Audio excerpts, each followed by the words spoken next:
What's going on? Got my mic on?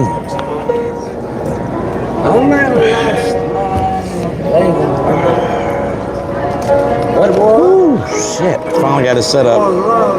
I finally got it set up. I'm not gonna try to. Are we live on the right freaking? Not everybody's perfect. Let's see who's in here. Told me, darling, if you can't get a pardon, better get a parole. I told her I'll be up that morning when the sun is down. What's up, y'all? Are we on the right link this time? Or do I have to start over again? Somebody let me know in the comments for me. Hey, what's up, Jeanette? How you doing? You will never believe the spot I got. Just wait. Just wait. So are you guys on the right link this time? Because I had to redo it a bunch of times. Like I didn't get it to the landscape. Seems good to you. Perfect. What's up, Mike? Hey, bro, you are not going to believe. You are not going to believe the spot. All right, you ready? You ready?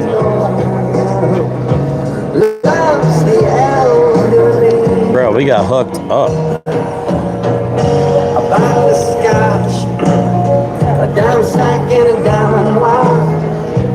Wouldn't you like that? Not bad, right? Not bad at all. Moving up in the world. Got my official media badge. And we're here chilling, man. The event doesn't actually start for another 45 minutes, but I figured I'd go live, hang out with you guys in the comments. Real talent. Thanks for all the donations, guys.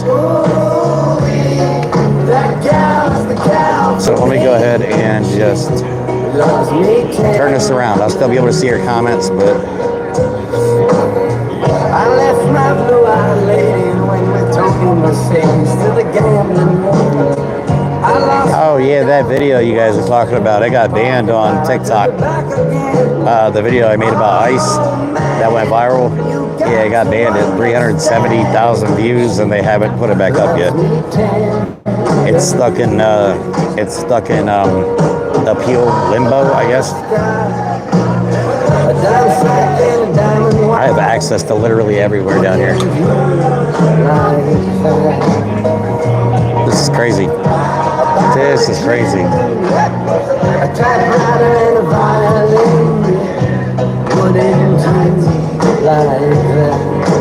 Yeah, we still got time. What's up? Who was that in the comments?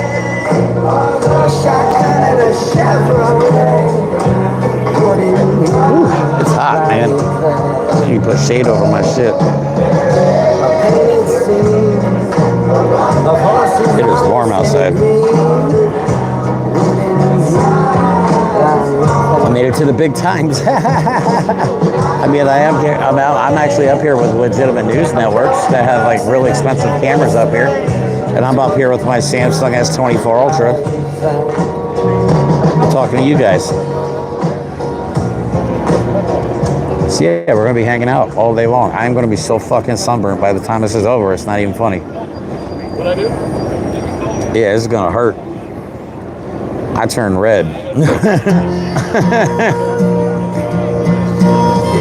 me turn this around.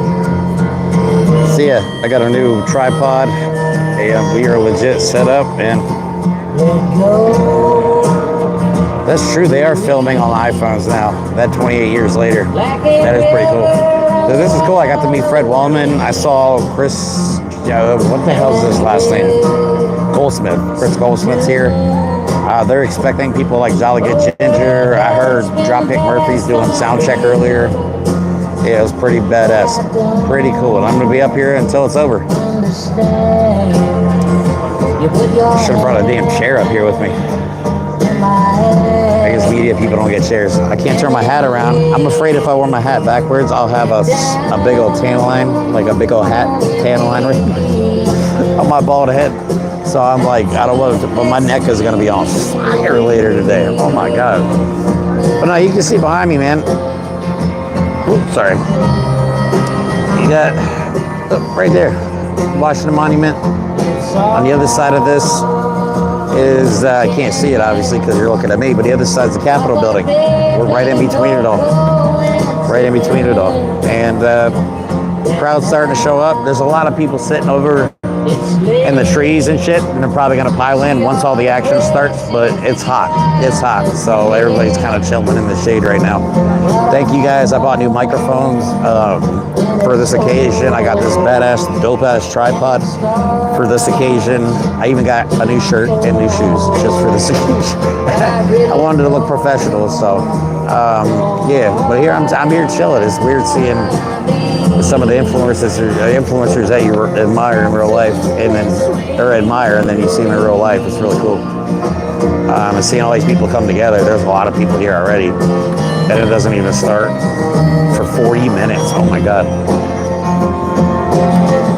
So I'm up here right now, but I'm eventually probably gonna take my camera phone or my phone and just. I might walk around during it. I don't even know. Who knows what'll happen? Maybe I'll crowd surf or something. Anything could happen.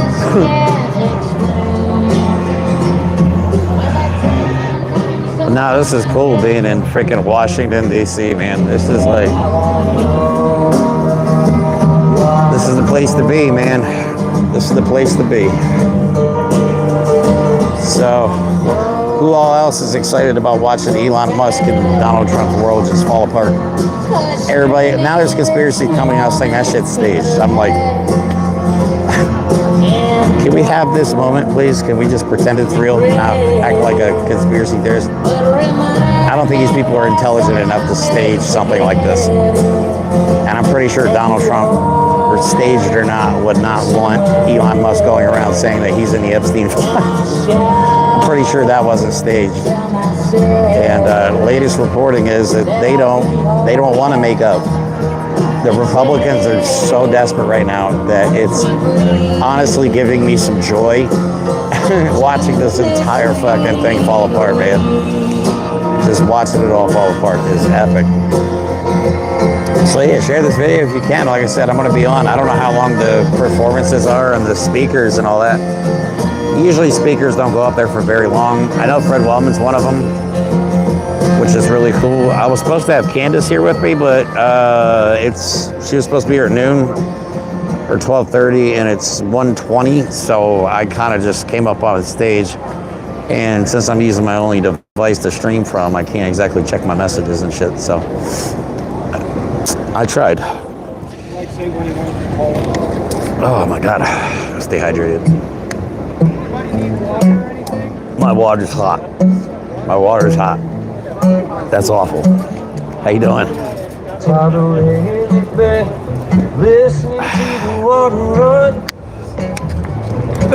Oh god. Oh, that's so bad. Alright. This might have colder water in it. I might end up dumping this on my head. I don't care what it costs.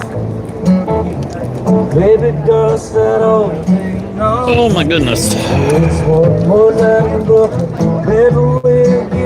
turn it around so you guys can watch the show. I'm taking you home. Found a little place that'll get. It'll never match the beauty of a Tennessee spring, but it's something new. Here, I'm gonna put my mic on. Just give me 1 second. I'm gonna tap my mic to this here. I'll find a way, we'll make it pay. Bear with me. One more night in Brooklyn, baby, that's all I can take. Yes, that works.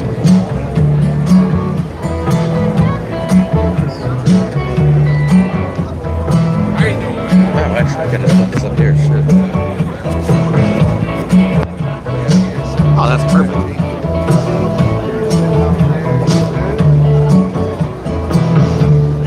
I'm tired of waiting on you, waiting on the train. Tired of your late night calls with the same old complaints. So you pack up your bags, start looking desperate tonight. Ordering in making damn sure we don't leave nothing behind. So baby, put your hands on me. Let's get real high and just go to sleep. Yeah, it's one more night in Brooklyn, baby, it's just you and me. One more night, yeah.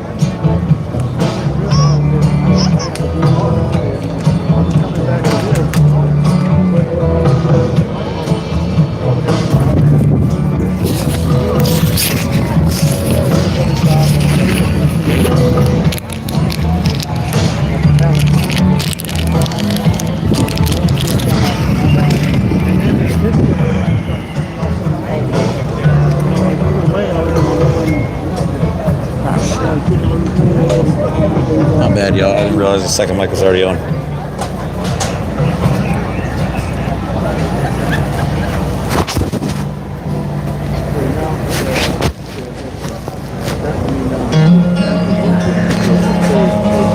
There we go. I got both my mics on now. Hopefully you can hear both the music and me. What's up, guys? And I apologize if I don't read every comment. There's a lot going on. Smells good. Good afternoon, Washington. Let's go! Welcome to the Unite Fort Veterans Coalition protest. My name is Joe Plensler. I'm the Comms Committee co-chair. And I was asked recently, why am I coming here to rally with you, patriotic Americans? It's because when America sends its sons and daughters to war, our government has a responsibility to care for them when they come home. Because our federal employees are patriots who deserve our respect, 1/3 of whom are veterans. Because our elected and appointed leaders must follow the rule of law and the Constitution. Because I don't want to live in a techno-fascist country dominated by oligarchs. Because I'm loyal to you and its citizens, always, and our leaders when they deserve it. Because we the people and we the taxpayers deserve a better politics. Because I want our elected leaders to come to the center and work for the common good. Because that's what adults do. Because while my friends and I fought real wars, idiots back home fomented culture wars. Because people like my friend Ray Mendoza, Megan McClung, Pat Rapico, John Mahoney, and Max Galliai died defending this country and our Constitution. Because minority vets should not be erased. Because I'm sick of toxic partisans dividing us. Because you and me have far more in common than anything that divides us. We are Americans. And we are here to send a loud-ass message to Congress and to the White House. You promised, we served. Keep your promises to America's veterans. Let's go! Let me introduce you to a good friend of mine, Paul Giannicola. He's a Navy brat. His dad was in the Navy in Vietnam. His father-in-law served 30 years in our Coast Guard. He's the lead singer and guitarist for Northern Virginia's world-famous Punky Brewster's Band. And guess what? Tomorrow's Paul's birthday, so on 3, happy birthday, Paul. 1, 2, 3, happy birthday, Paul! Thank you. All right, thank you everybody for having me today. Much appreciated for being here. Thank you all for serving, and thank you for letting me serve you today. We're gonna play a couple of songs I wrote. I was pretty pissed off when I wrote them. I hope you like them. And then Joe and I are gonna do one together that kind of happened as well. So, here we go.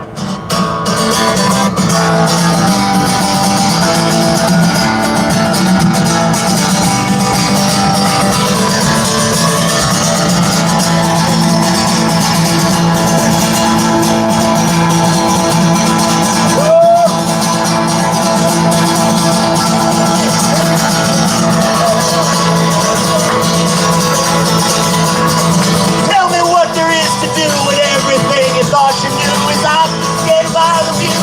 Not to scratch my head.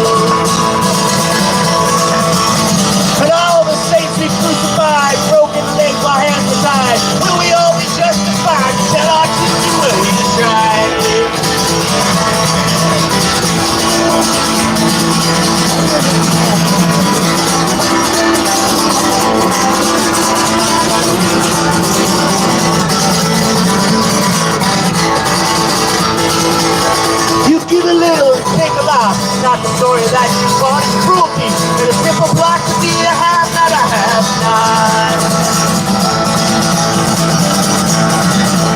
So when truth is a commodity, its price is driven by the fee of martyrs giving blood for free, and journalists paid so handsomely.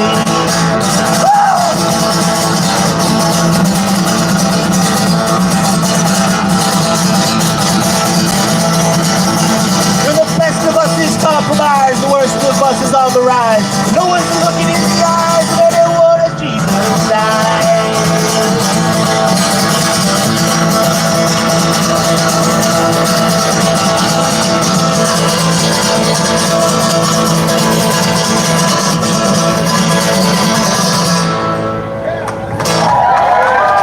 Thank you, thank you, thank you, yes. Hope the message made it through. Thank you, very good. And is Sweaty Brian here? Sweaty Ray's here, okay. Sweaty Brian promised me if I said I was Sweaty Brian he'd shout, but he's off doing something else, I guess. So this was for Sweaty Brian. People are starting to show up.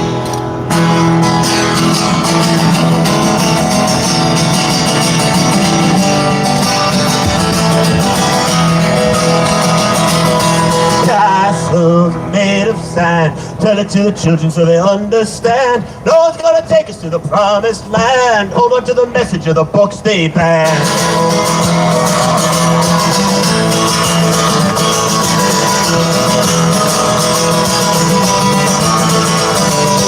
Wartime in your eyes, you don't know defeat until you compromise. Preach and teach the story while they tell their lies. Even if the truth is weak, it still applies.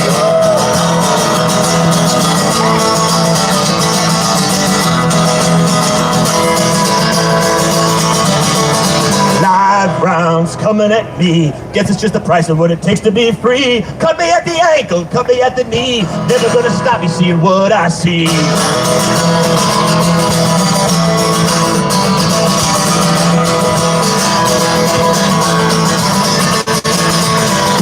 Young, just don't care. You can call it apathy or maybe despair. Any way you look at it, I guess they don't dare. Gonna try and fix it with a thought and prayer.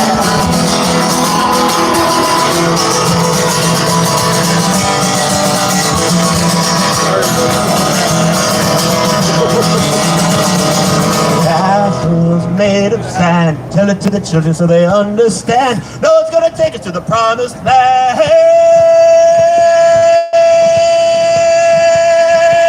Hold on to the message of the books they banned.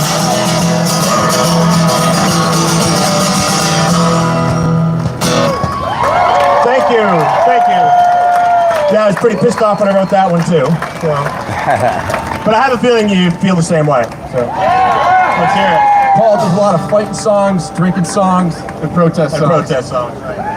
The next one, my good friend Joe is going to join me here. Now this one's an Elvis Costello tune. You might have heard it before. If you didn't hear it before, that's okay. You'll hear it for the first time now. Just don't play too fast, let me keep on going. Yeah. Like my adrenaline is pumped right now.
As I walk on through troubled times, my spirit gets so downhearted, so tired. So where are the strong, and who are the trusted, and where is the hope? Street of harmony. And each time I feel like sinking inside, one thing I wanna know, what's so fun about peace of understanding? Oh, what's so fun about peace of understanding?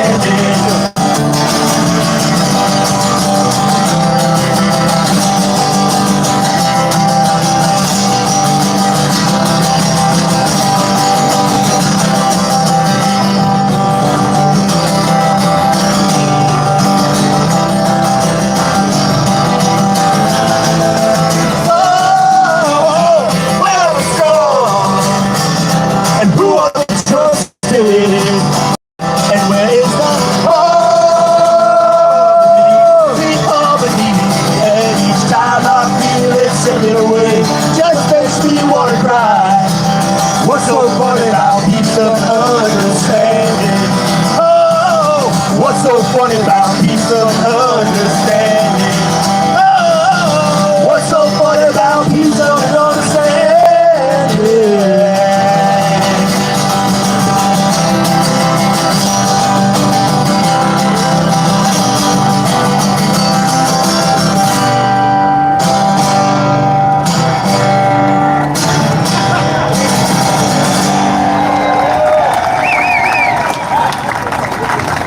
You all, every one of you. Stand by for Porty Anderson coming up next.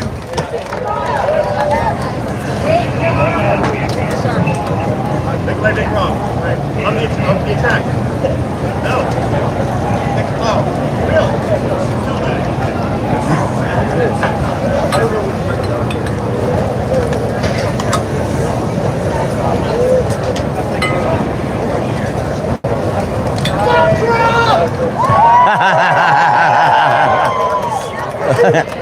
Yeah. Here, organizer.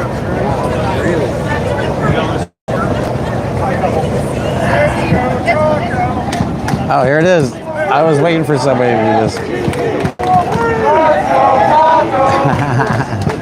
I was waiting for the Let's Go Taco chance.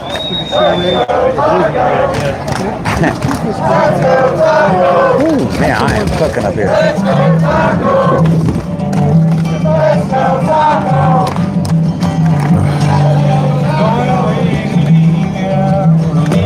Oh my goodness.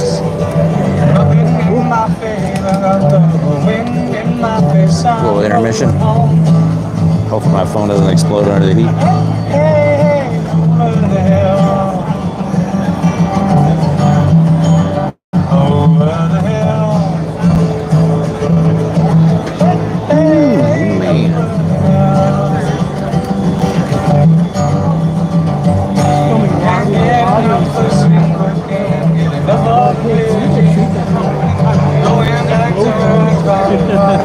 I should have brought an umbrella. That was actually a good idea.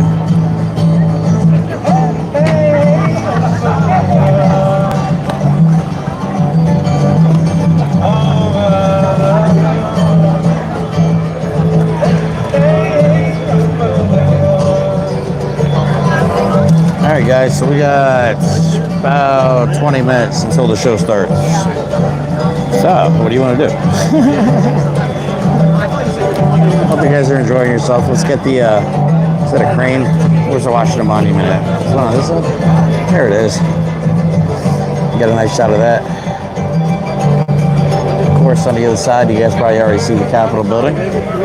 And, yeah, this was nice. Good turnout. Quite a few people here. A lot of people over in the shade on the sides waiting for everything to start. So it should be a good show, guys. I appreciate you guys being here. I appreciate your donations. You guys really came through.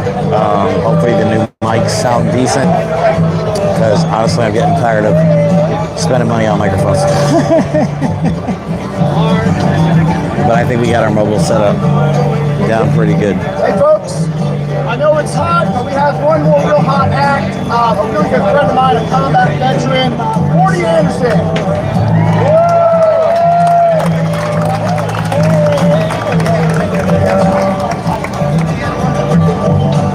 I don't know where the heck she ended up.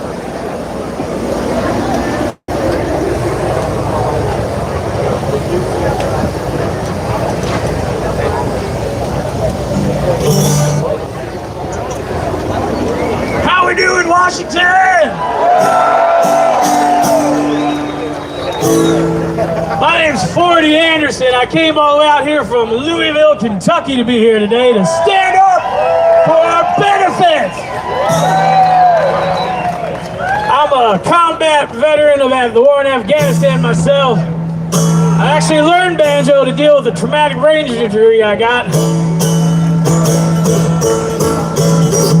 Y'all ever heard an angry song on a banjo? There's a couple coming out, but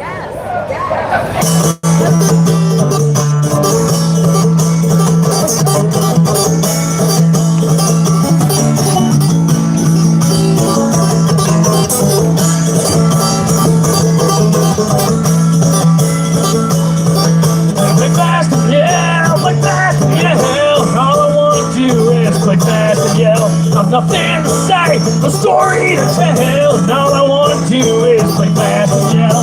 All I'm trying to do is play fast and yell.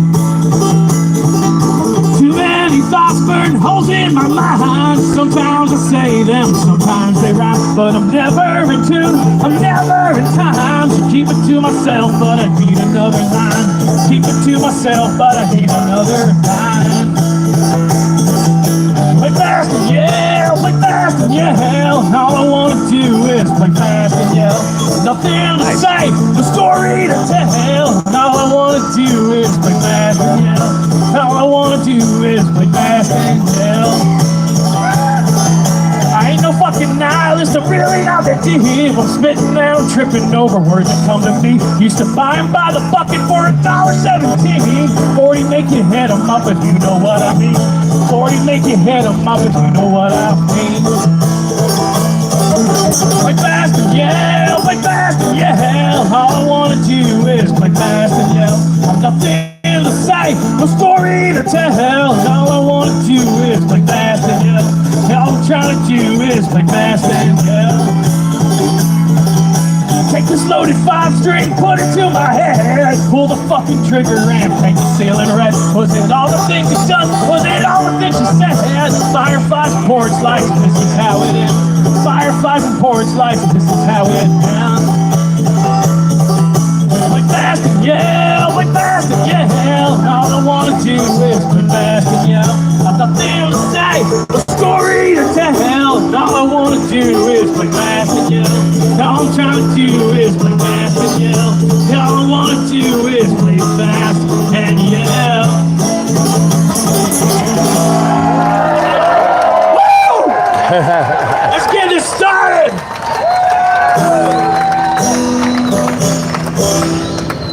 This next song, I wrote this next song. They asked me to keep this nonpartisan, so I won't say what exactly made it right about. But this song's about PTSD and war, especially when, you know, you don't have bone spurs, so you have to be born poor and go fight that shit.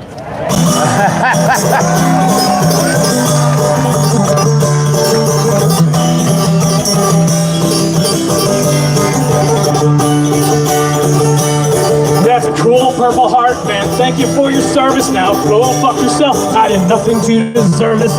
He too close to a roadside bomb, so he's back at you while they come out so loud. Now I've got a limp, time I've got a stutter. I hear a loud noise and I want to duck for cover. I can't sleep at night without 7 medications. Try to get help and got bullshit and frustration. So don't tell me I'm sick. I already know. I already know. No, don't tell me I'm sick. I already know. I already know. Don't tell me I'm sick. I already know. I already know. No, don't tell me I'm sick. I already know. I already know. Now I ain't never killed a man that wasn't trying to kill me, but the shit's not the same when you're back from overseas. So treat me like an animal, cause I'm a killing machine. Say my mind's not right and I've got some disease, but when you're wasting motherfuckers better part of the year off the wire, spitting fire, trying not to get killed, you learn right fucking fast how to do what you did. And if you wanna fucking last, you're gonna do it again. So don't tell me I'm sick. I already know. I already know. No, don't tell me I'm sick. I already know. I already know. Don't tell me I'm sick. I already know. I already know. No, don't tell me I'm sick. I already know, I already know. Either get good or get got, learn to shoot or get shot. Now these fuckers talk like this is not a problem they created. I'm hoping not relating to my friends and family either. I always hesitate because you don't understand how it feels to watch a man you just shot in his gut bleeding out in the sand. So don't tell me I'm sick. I already know. I already know. No, don't tell me I'm sick. I already know. I already know. Don't tell me I'm sick. I already know. I already know. No, don't tell me I'm sick. I already know. I already know. I already know.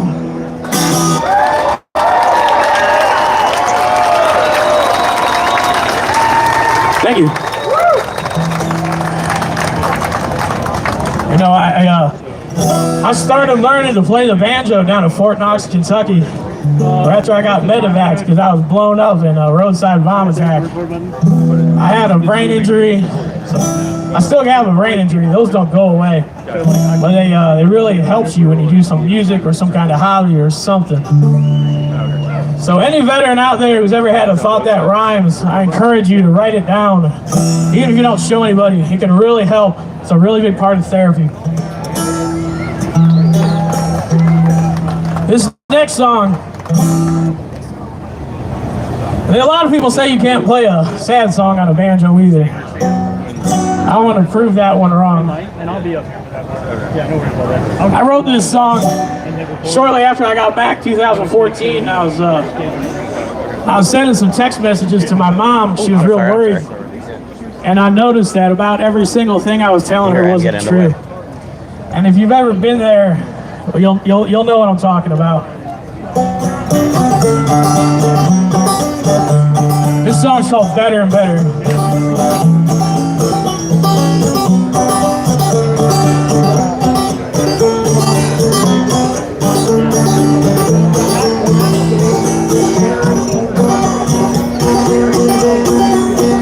Everything's okay, I'm taking all my meds. Don't hear or see these things that are only in my head. Burdens of the world feel lighter than a feather, and every single day gets better and better now. Better now. I'm better now. It's better now.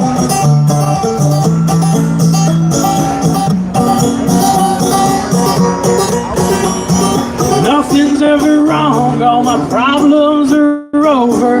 Feel good every day, cause I'm clean, loud, and sober. I know my nose is running, but it's only from the weather. Every single day gets better and better now. Better now.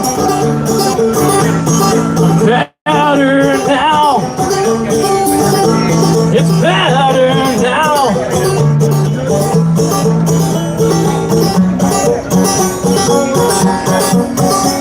My bills get paid on time, and I'm not strapped for cash. Not that cold outside, and I don't need a jacket. I'm perfectly fine on the floor in a sweater, and every single day gets better and better now. Better now. I'm better now. It's better now.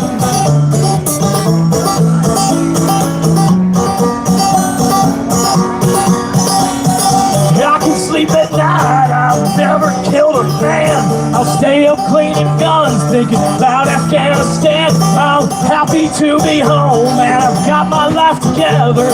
Every single day gets better and better now. Better now. I'm better now. It's better now.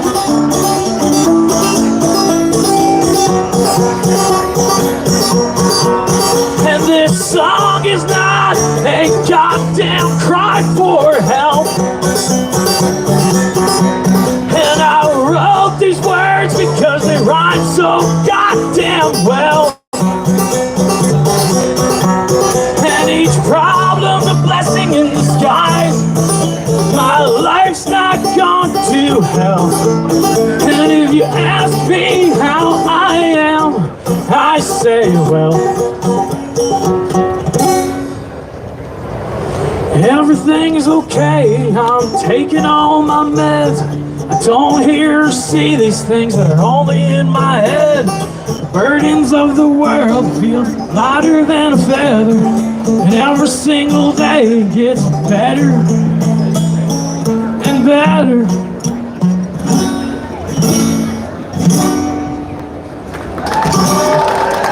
Thank you very much.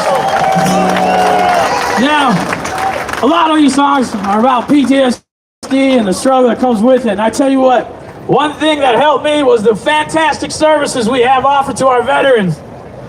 Speaking of therapy, say hello to my little girls, Jolene and Luna. Because we're not just out here for me and my entitlements, we're out here for the future, our children, women's rights, body autonomy, democracy. And so I don't leave y'all on a bad, sad note, because be pissed, be fucking pissed. We should be pissed. But I also want to leave y'all on a good note too, because if you're out there, you're struggling, if you ever related to these songs I just sang, it does get better. There is help out there, and you have to seek it. It's out there, seek it and use it. Getting mental health help is a sign of fucking strength. Absolutely. If you won't do it for yourself, do it for your family. This next song they helped me write, and they're gonna help me perform it. It's called When You're Next to Me, I Hate the World a Little Less.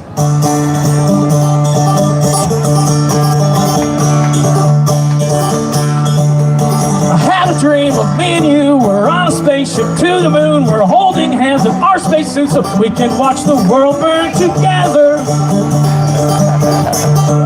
I'll build a fire if you get cold, we'll roast marshmallows till we're old, and then we'll die and decompose, and side by side we'll get to stay forever. And I can never sleep with the sunlight on my eyes. I won't let that keep us from shooting through the skies. And I think that you're great, and I think you're the best. When you're next to me, I hate the world a little less.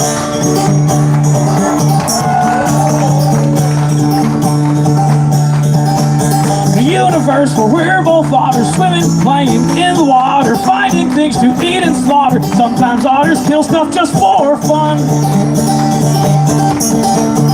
We'd be happy little monsters in the creeks and streams we'd wander. I won't feel like an imposter floating, holding your hand in the sun.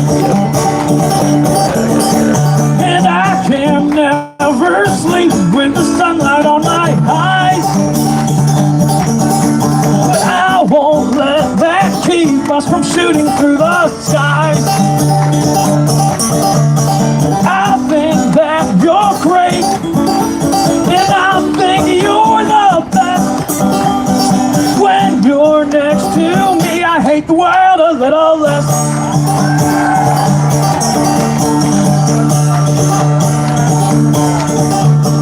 In a song you'll never hear, I get it right and make it clear. I can save you from your fears, not being loved the way that you should be.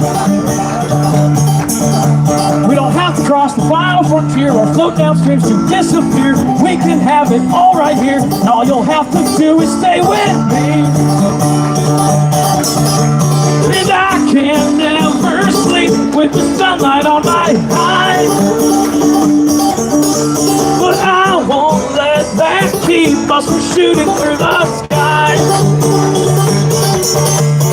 I think that you're great, and I think you're the best. When you're next to me, I hate the world a little less.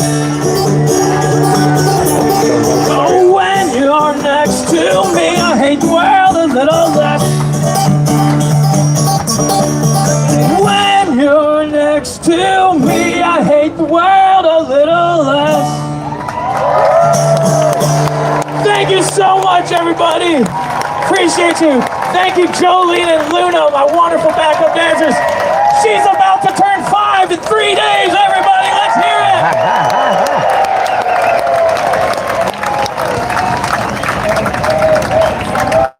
And now to push this convention into hyperspace, the man who put the star in Star Wars, way. a real burr in the Darth Vader saddle, Luke Skywalker himself. No Mark fucking Hamill. way. Get the fuck out of here. I'm Luke Skywalker. I'm here to rescue you. You must be joking.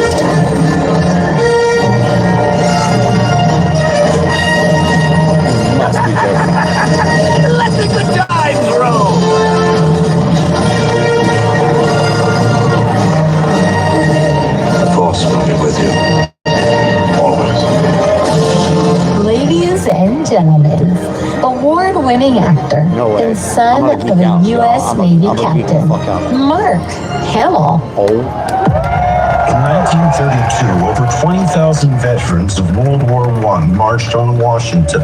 They were hungry, homeless, forgotten.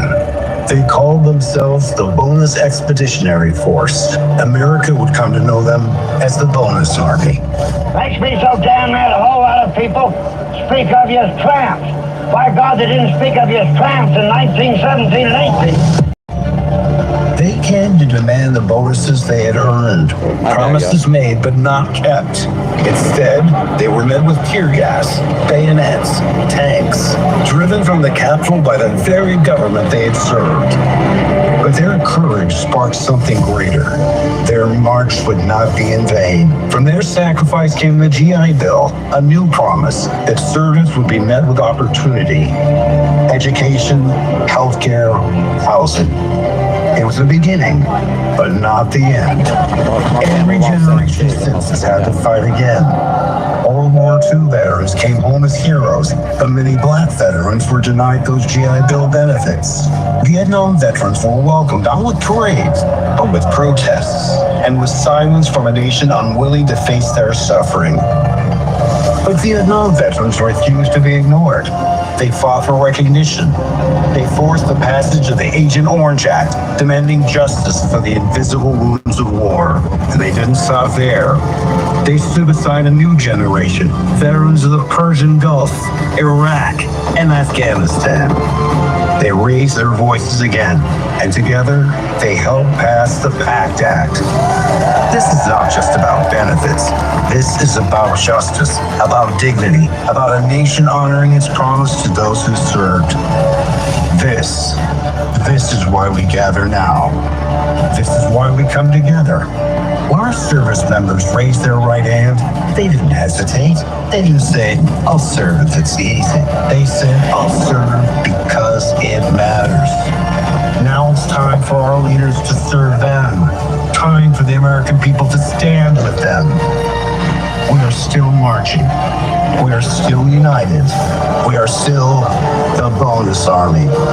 And we won't stop until every veteran of every generation is treated with the respect and care they earned in uniform.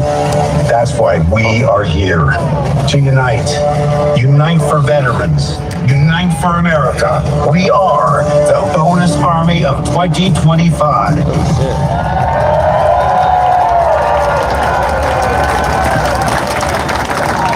Ladies and gentlemen, stand if you are able and remove your caps for the national anthem performed by Minnesota's Okay, finest. cool. I thought he was going to Brad try to walk on Owens. stage.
Let's see if I can get up here. Let me hold up. We're trying to take this off.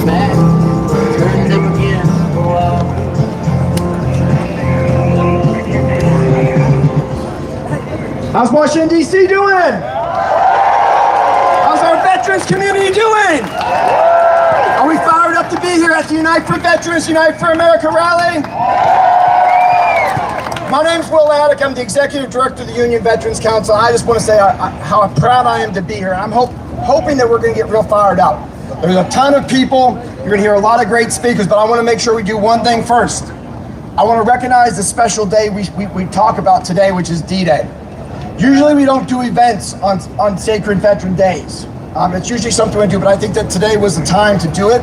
Absolutely. We have to fight back, but I want to take a second, a moment of silence to first recognize all of the D-Day veterans really quickly. Lastly, we've lost a lot of friends and families, not just in war, but most importantly back here, and we've got to stop that. So let's take 1 second to think about all our friends who didn't win the fight when they came home. All right, we're gonna get started. I wanna make sure everybody takes care of themselves. First and foremost, if you need help, talk to somebody. If you're hot, talk to somebody. I'm hot. If you're dealing with a little bit of stress, talk to somebody. It's the best thing we can do, all right? My balls We are created sweaty. a canvas for all of you to come, to use your voice, to be part of our democracy that we fucking fought for. That's right. And I wanna hear it. And this isn't the end, this is just the start. And I wanna introduce two people who are gonna keep this thing going. Ken Harbaugh and Kate Logan. They're gonna be the MCs the rest of the day. Nice.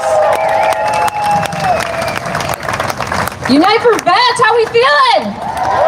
Yes! Go. Woo! I'm Kate Logan. I stand before you today as a proud Iraq War veteran, a proud graduate of the GI Bill, a proud patient of VA healthcare, a proud mama of four, a proud immigrant, and a proud American. Like so many of you out there, I serve with pride. I carry that pride with me today as we rally to protect the promises that this nation made to its veterans. We will not be silent, so let's make sure they hear you back here. Let's hear it. Love it. I have the honor and privilege of introducing my co-host. He is not only a Navy pilot, he is the president of Valor Media and, oh my gosh, Midas Touch Productions. Midas Touch Productions. I just lost points. And ladies and gentlemen, this man just stepped off the tarmac from Ukraine. Nice. So let's hear it for Ken Harbaugh. Thank you, Kate. Thank you. What a crowd. What a day. Is it hot enough for you? Is it hot enough for you? Because we're going to make it hotter. You know your job today. Get fired up. Tell the folks in that building behind us that we are watching. We are watching, and we're going to hold them accountable. Because you know what? You've heard the phrase, courage is contagious. Cowardice is also contagious, and they are afraid. They are afraid of us. They are afraid of this message. I am told that the leaders at the VA have a war room to try to counter the truths that we're going to be telling today. That's what fear looks like. You know what? Before we get into it, I need you to do something for me. Everybody get out their phones. Everybody get out their phones. We're going to try to crash the network. Come on, get out your phones. I got a master sergeant in the Marine Corps who's going to tell this formation what to do. Top. All right, everybody, you heard the lieutenant. Get your phones out and take a damn selfie. You heard the lieutenant. You're taking the selfie this way. I'm going to take the selfie this way. Crash the net. All right, we ready? On 3. 1, 2, 3. Oh, we got to do it again. Somebody had their eyes closed. All right, 1, 2, 3. Awesome. Any Air Force in the house? We got a few. Any Navy? Army? Come on, yes. All right. You know I got to do it. Marine Corps? Oh yeah. The crayons They're are in the out. snack tent if you get hungry. Look, This is not partisan. This is not partisan. I haven't mentioned a party yet. We got people from every state in the union here, especially Ohio. Where's my Ohio peeps? All right. But we are watching, right? We are watching because we know they respond to this kind of pressure, and don't let them get away with their lies. They are trying to privatize the VA. That's what it's about. They are trying to shut it down. And look, I'll be the first to acknowledge our beloved VA has some issues. Too many nurses has never been one of the VA's problems. Where are my nurses? All right. We've got an amazing lineup today. I'm going to hand it back to Kate. Kate, I need you back here. We've got an incredible lineup of speakers and a legit rock and roll band joining us in a little bit. Stay hydrated, as Will said. Take care of yourselves. Kate, let's kick it off. We got our first speaker here. Mr. Kelly's here. From the Coast Guard. Coast Guard, sorry, we got Coast Guard at the house. We got a few. Air Force and Space Force. Can't forget Space Force. Okay, this next speaker, let's do this. Ladies and gentlemen, I have a fighter of the people. 30 years, Department of the Army, Army veteran. He has been from the halls of to the picket lines, fighting for fair wages and the working class Americans of this country. I want you to give it up for Mr. Everett Kelly.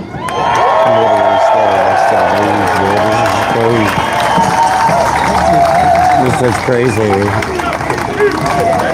Good afternoon. How's my family? My name is Everett Kelly. I'm a proud Army veteran. And I have the pleasure serve as the national president of the American Federation of Government Employees, AFGE.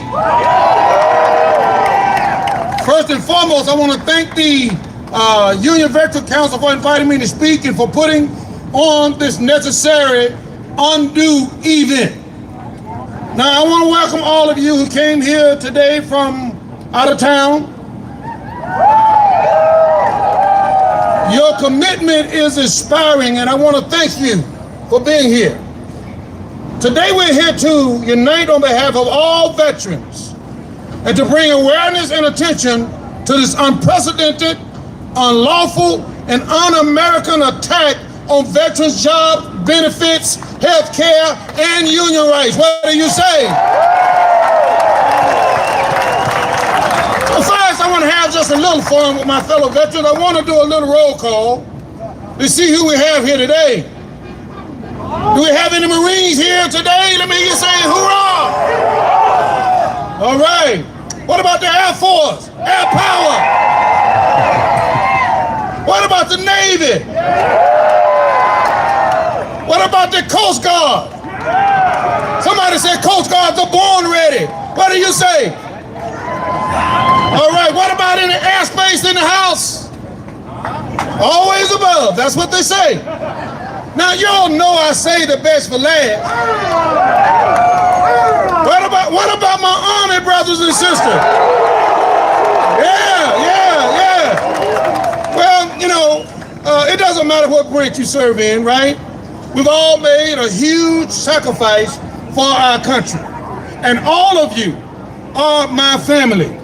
Now, though we all come from different backgrounds and different races, have different religious beliefs and political views, we all have similar stories as veterans. My story starts in Goodwater, Alabama, where at 18 years old, I joined the United States Army and went on to serve in the Army Reserve for another 8 years after my 3 years tour. Like many of you, after I finished my military services, I wanted to continue to serve my country, so I became a federal employee, working at Anderson Army Depot with my fellow veterans while we continued supporting the mission. You see, just because the job changed doesn't mean your service is complete. Our mission has not changed. Our mission is protect and to serve, to support and defend, and that has not changed. But now, what has has changed, however, is the government's promise to be there for us when we get home. That changed. The promise to care for our families, our caregivers, and our survivors. For years, politicians on both sides of the aisle have campaigned on their support of veterans. But once they get in the office, they cut our benefits, underfund our services, and take every opportunity to privatize our health care. What do you say about that? No. And guess what, brothers and sisters? We are tired of it. Veterans are tired of being celebrated on Veterans Day, remembered on Memorial Day, and forgotten about after Election Day. What do you say about that? Are you tired? We're tired of being thanked for our service in the public and stabbed in our back in the private. We are tired. Now this sentiments ring no truer than today. In January, the VA presented employees with a fork in the road, where they encouraged members to end federal services. In February, VA recklessly terminated more than 1,500 probationary employees, resulting in chaos and confusion within the department. In March, the VA announced plans to cut 83,000 jobs for no rhyme or reason whatsoever under the disguise of efficiency. I say it's not efficiency, it's fraud. And AFG been fighting senselessly because we know what the billionaires will do, don't we? Right? And if you don't know what the billionaires' plan for America's veterans is, let me share it with you. The billionaire plans for American veterans is to privatize veteran health care in order to make themselves wealthier. They want to make a quick buck off of the sacrifices, off of the pain and the scars of all those of us who have served this country. They want to take away our VA medical centers, claiming that private health care is better. However, study after study show that veterans prefer to get their care to be VA because it was created for us. Now, the VA is a place, my brothers and sisters, to go to for camaraderie and for exchanging of stories where we are treated with respect and honor because nearly 30% of the employees are veterans too. And they understand who we are. They understand the sacrifices that we've made. They understand the specialties that's needed. They understand a person that has PTSD. They know it's not a sham. They know it's for real. The VA is a place of veterans, by veterans, and for veterans.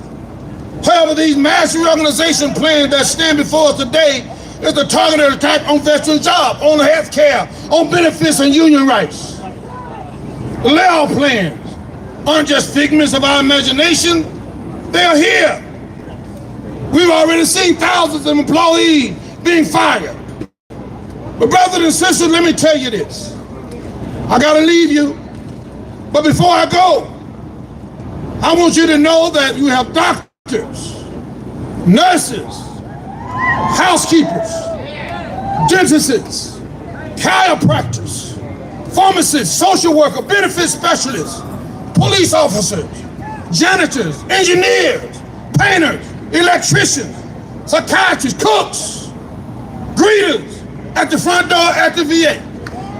And every single one of them is essential to the mission. Every single one of them. And I come by to tell you today that AFGE has filed more lawsuits than a little bit, and we're not going to give up. All I need to know today is will you stand with us? I want to know today, will my family fight with us? Are we family? Are we family? Don't family fight together. Don't family win together. I know it look dark right now, but let me tell you, we've been made endure for a night, but joy comes in the morning. I want to let you know that joy is coming. Say joy is coming. Joy is coming. Change is coming. Hold on. Fight on. Pray on. March on. Let's do it. Thank you. Thank you. Thank you. I love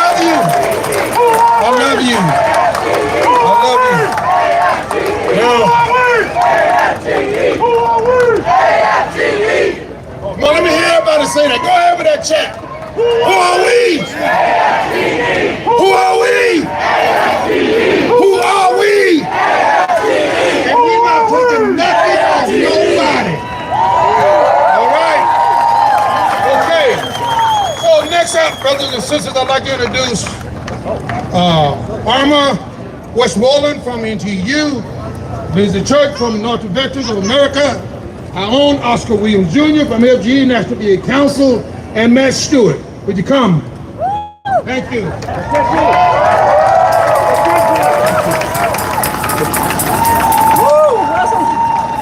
Wasn't that inspiring? All right. Well, good afternoon, you guys. My name is Irma Westmoreland, and I'm a registered nurse in Augusta, Georgia for the VA.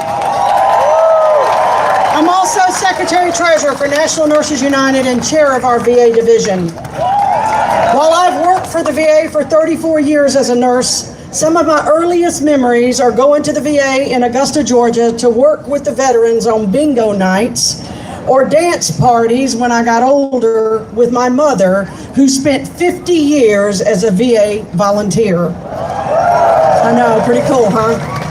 Also, my husband is a retired SFC Army veteran of 21 years of service who has disabilities from his service.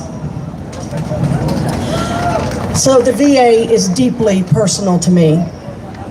Our servicemen and women were told, if you need us, we'll be there for you. It's a promise. Now Secretary Collins and the administration want to take that promise away. And we're not going to allow it. That's why it deeply pains me to see these attacks on the VA when we have a contract for the VA care.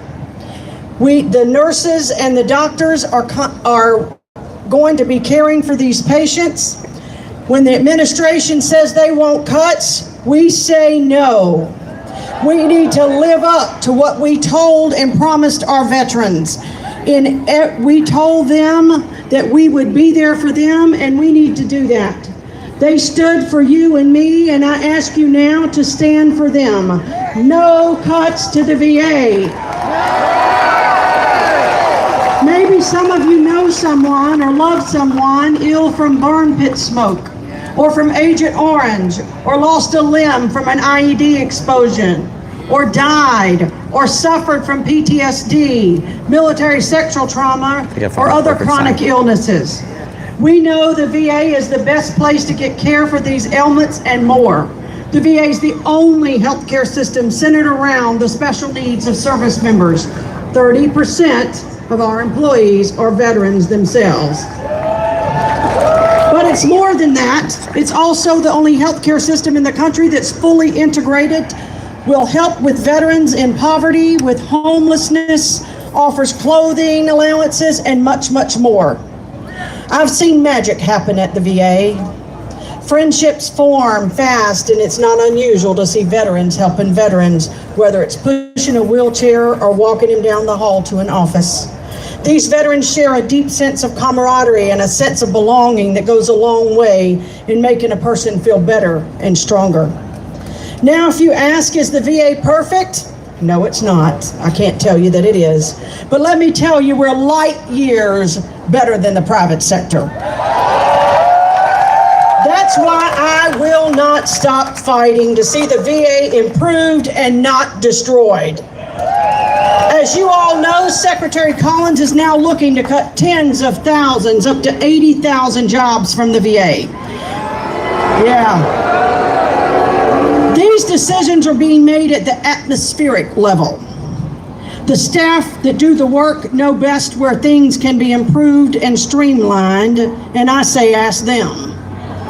He says no mission critical positions will be cut, but let me tell you, all positions in the VA are mission critical.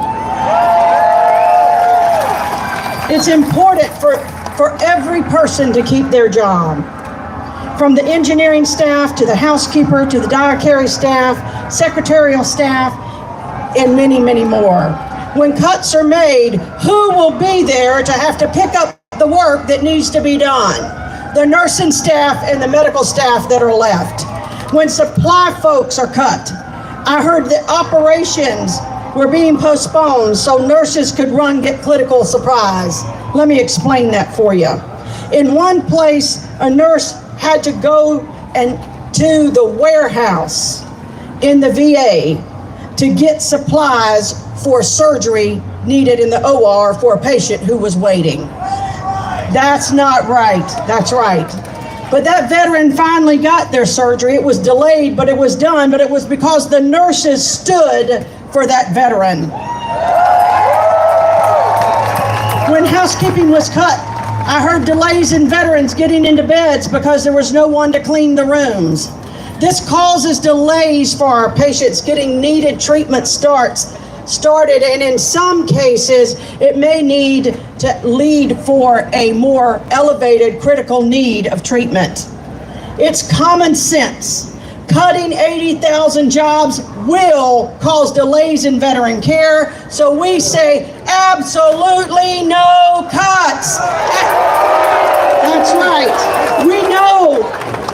We know we are witnessing, what we're witnessing is an effort to push the VA past its breaking point.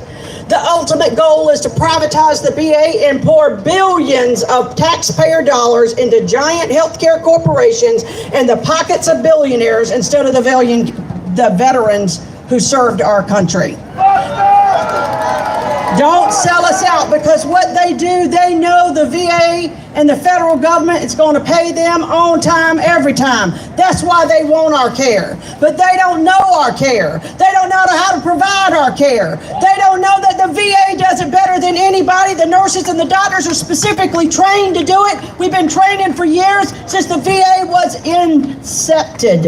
And while right now we're not going to go away.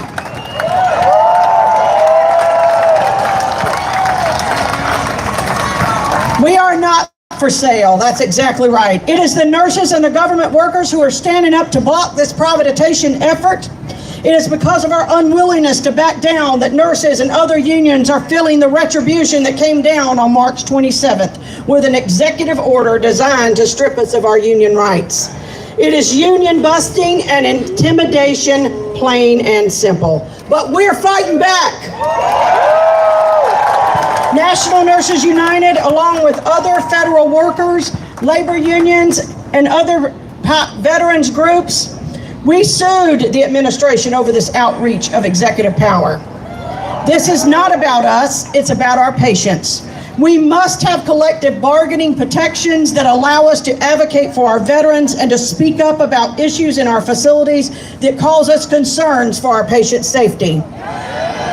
One example is that we've had shortages of IV normal saline to mixed medications. How stupid is that?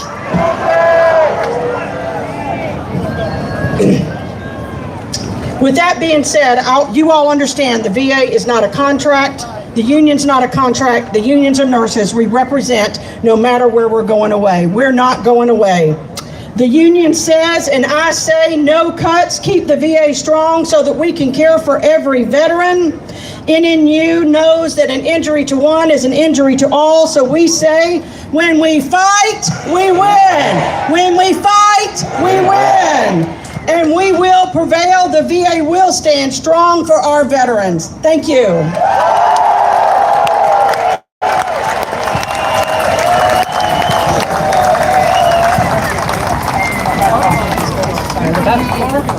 Good afternoon.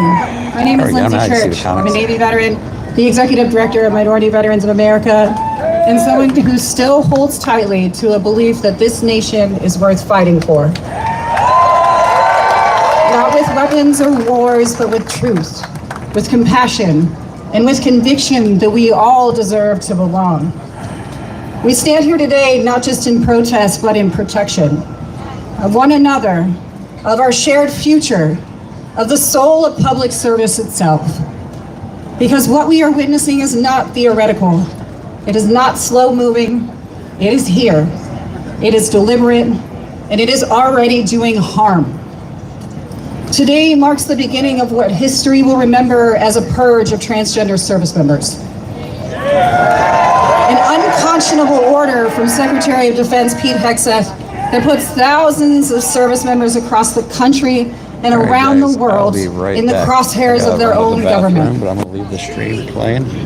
Troops who serve with integrity and distinction are being told that their presence is a problem, that their identities are incompatible with patriotism, that they must choose, walk away from the careers that they've built, or stand and stay to be persecuted. This week I walked the halls of Congress beside some of them. Brave, steady, remarkable people who are carrying the weight of betrayal with grace that shouldn't be required of them. I watched as they told their stories, calmly, powerfully, beautifully. And I watched members of Congress and their staff move from polite interest to a deeper knowing. Those weren't statistics in front of them, they were patriots. And no matter what some want to believe, they belong. But Secretary Hegseth is not the only one making these decisions. At the Department of Veterans Affairs, Secretary Doug Collins has announced his goal to eliminate 83,000 jobs. Jobs filled by the very people who care for us when the wars are over. People who process disability claims, answer crisis lines, help veterans find housing, and walk alongside us through recovery. Many of them veterans themselves, many of them survivors of the very systems now being dismantled. This isn't reform, it's abandonment.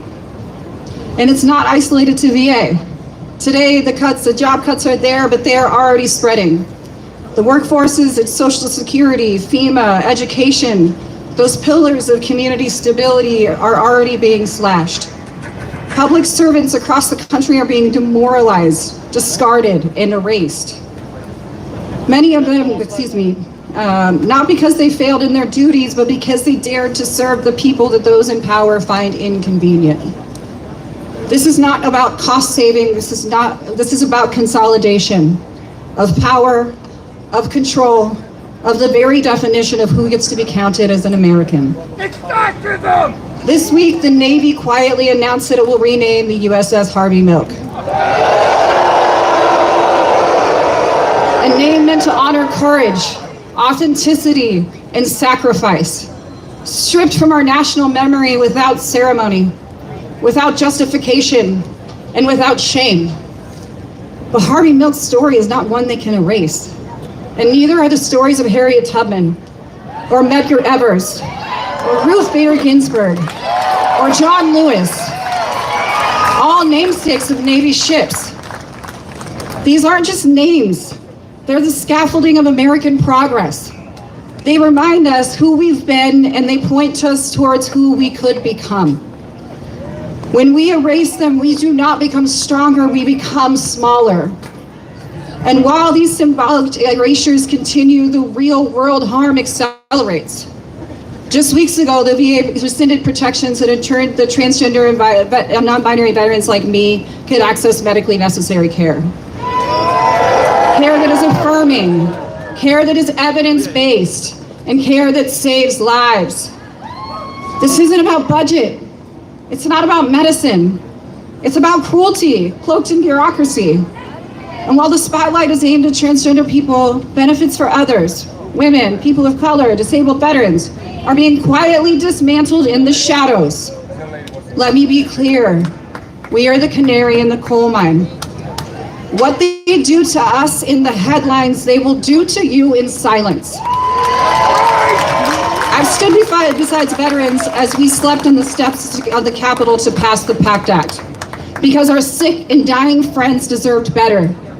I've traveled to Ukraine with fellow veterans to stand with our allies in their fight for freedom. I spent my life in the military and far beyond it, answering the call to serve. Because to me, service isn't defined by the uniform. It is defined by what we choose to protect, by who we choose to stand up for, and by whether we leave behind a world that is more just, more compassionate, and more free. So I say this to Secretaries Hegseth and Collins, and to every person who believes that they can quietly erase us from this country's fabric. We are not going anywhere. neighbors, your co-workers, your classmates, your family. We are veterans. We are public servants. We are Americans. And we are still here. We will not be erased.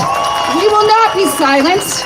And we will not stop fighting. Not just for ourselves, but for the America we know is still possible. Thank you.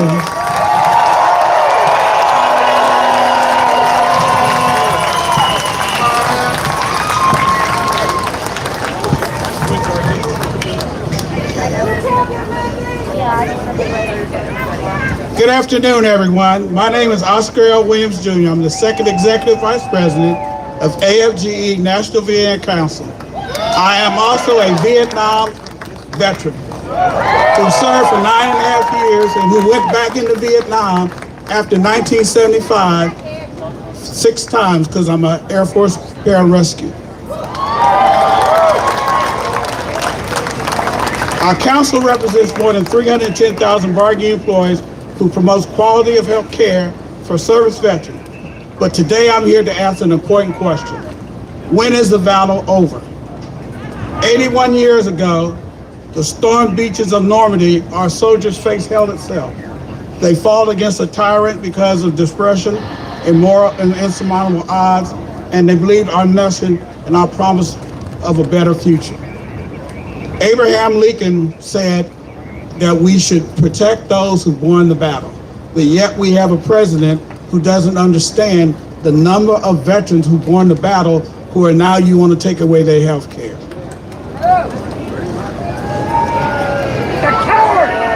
To take up the battle, VA workers are fighting battles on their own with our nation VA Council by our side. We are stretched thin, undermine the executive orders, and dismount the staff. They are rifted out our due processes, funding our veteran programs to assist veterans are being cut without consideration on the impact of us. Yet every day, VA employees show up. Through uncertainty, they show up because they are committed to the philosophy that we deserve less than absolute best care. They show up because 30% of them are also veterans. They know the importance of the VA. They show up because they devote themselves to serving those who serve. As I asked you earlier, when is the battle over? Well, the answer to the battle is never over. We continue to fight. We will always fight. We protect the rights of our employees to ensure their equal treatment, dignity, fairness, and respect they deserve.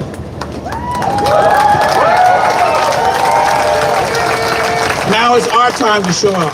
We will not stand by while politicians and bureaucrats sabotage the VA. We will not tolerate policies that treat our livelihoods like political games. We faced challenges before, and many of us, we will not give up the fight. Together we stand against an administration, against an all-out war of the Veterans Administration. And I am sure there are some of us who are out there who have children that are veterans. I had a son who served in the Army. I had a son who served in the Marines and got out in May of 2001 and re-enlisted in the Air Force and served in Iraq. All I can say is I have served, and I honor those who served beside me, and I am proud to say we are veterans.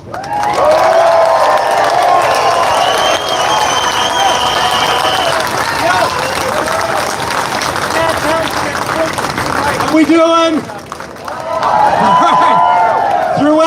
Throughout the event, there are going to be barcodes. What do we call them these days? QR codes on the jumbotrons. Take a picture. It's our call to action. We have things you can do because we need all the help we can get. And while you have your phones out, take that picture you took earlier and send it to Blue Sky, TikTok. We'll let you do Twitter today. And tag Unite for Veterans, tag Valor Media, tag Midas Touch. We're going to get the word out. I am so honored to introduce our next speaker, one of the first women to fly the AH-1 Cobra in combat. She's a Marine Corps veteran. That wasn't enough. So she got her PhD and taught at the Air Force Academy. I don't know, I'm feeling a little inadequate. Introducing Kai Hunter, the CEO of IAVA, Iraq and Afghanistan Veterans of America. Let's give it up.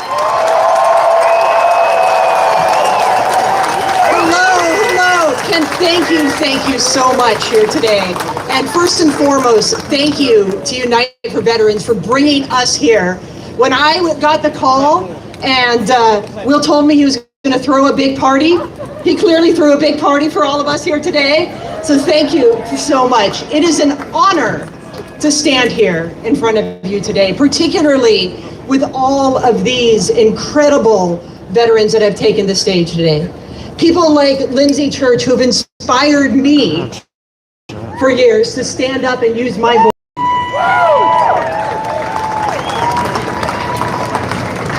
I am thrilled and honored and energized to introduce myself today in my first week in this role as the new CEO of Iraq and Afghanistan Veterans of America.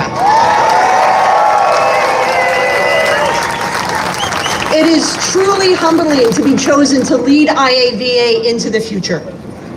And at IAVA, we like to say that we've got your back. And here today, we are showing that it is not just a saying, it is a way of life, and it is action.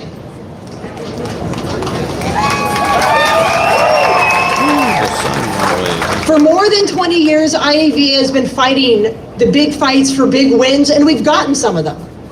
From the repeal of Don't Ask, Don't Tell, to strengthening of GI Bill benefits, to the passage of the PACT Act.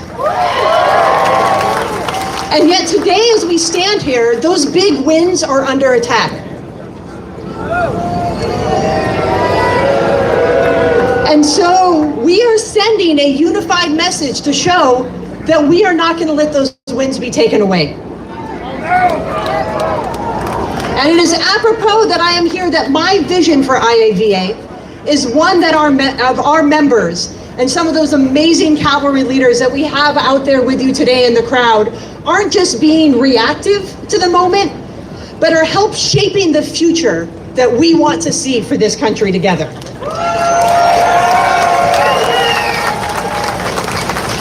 IAVA represents the next greatest generation of veterans, and it is so much of an honor to be here on the day where we honor the greatest generations that stormed the beaches in Normandy one day.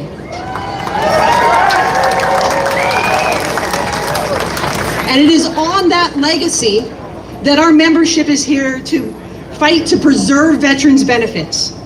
Benefits that represent the promise of the country that so many of us raised our right hand to serve. And these benefits are essential, not just for each of us as individual veterans to thrive, but for us to carry on that leadership mantle and continue to fight for those who feel that they have no voice.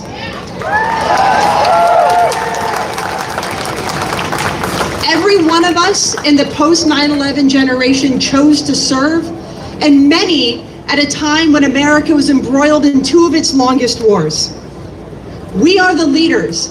Everyone that is out here in front of me today are the leaders that this moment needs. In uniform, we united for a common goal. We united to raise to the challenges in front of us, whether it was fixing a vehicle, flying night ops off of a carrier, driving convoys through the desert, or being pinned down in a firefight. We came together from different backgrounds, from across this country, from different races and creeds, from different religious and political beliefs, in order to step up for what this country asked us to do.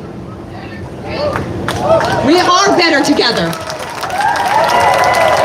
And today we're showing that we are doing that again, because this is not a day of our team versus your team. This is a day to show that we are united.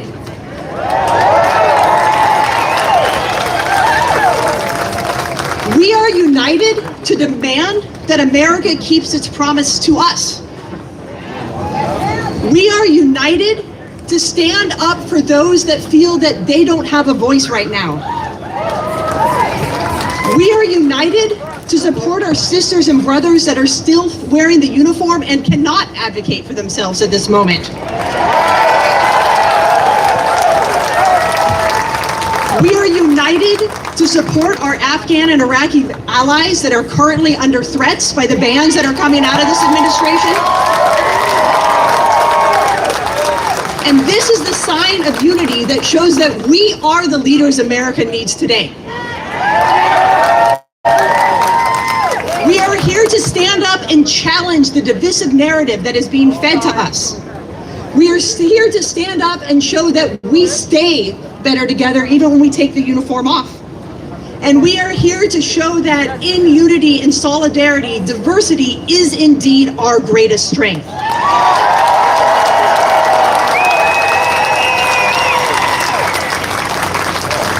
And today, we not only fight for ourselves, but for our family members, those military and veterans' families and children whose programs and rights are also under attack, who are being attacked by their employment, who are being attacked for their benefits, because we are the service generation.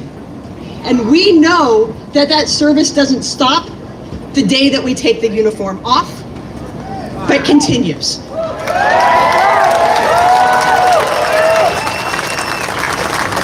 And as I look around and I see the signs out in the crowd, I see so many of the issues that we are united to fight for right now. We are here to say no to the privatization and weakening of VA services. We are here to demand that the Department of Veterans Affairs remains a system that is built to serve every single one of us who served. And while yes, veterans should have a choice in who they get to see, that choice should also include access to highly skilled and highly trained VA medical professionals. And this is particularly essential for our women veterans out there who shouldn't be sent into the community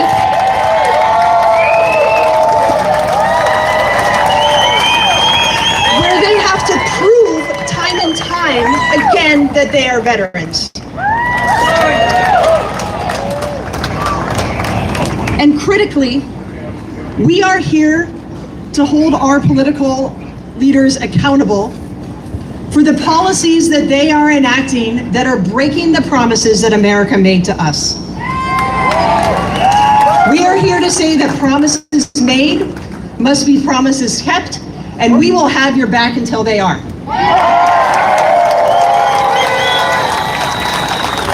And these issues that we have heard so much about already today, despite what the media is trying to tell us, are not partisan issues, they are American issues.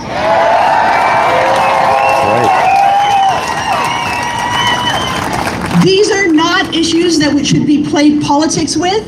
They are matters of fairness, respect, and demanding that our elected officials uphold the sacred covenant that each of us made when we raised our right hand.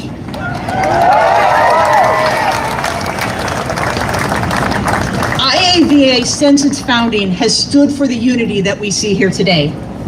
We've been bringing veterans together across all backgrounds, beliefs, and branches of service to face the most serious challenges that impact all of us, and in this moment, it is no different.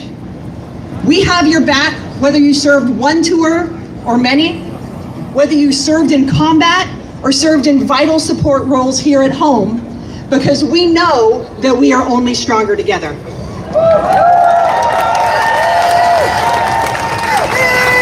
IAVA will continue to have your back no matter your race or religion, no matter your gender identity or sexual orientation,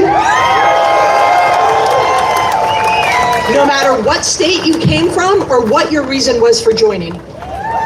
Because once we put on that uniform, we begin our unity, and we refuse to let them tear us apart. And while I stand here today representing the post 9/11 generation, we are so humbled to honor the legacy of those selfless service of the generations that came before us. From our World War I veterans to the World War II heroes that we are honoring today, to Korea and Vietnam, and every service member who defended our nation during the Cold War, their courage and sacrifice is the foundation that I am standing on today.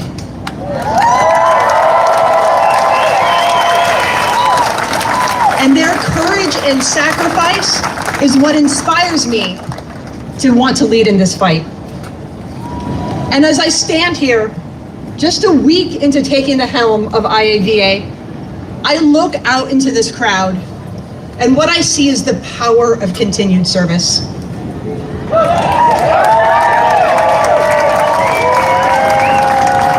None of you had to be here, and yet on this sweltering hot day here in DC, you know that you are once again putting your body where your ideals are and standing up to protect the most vulnerable.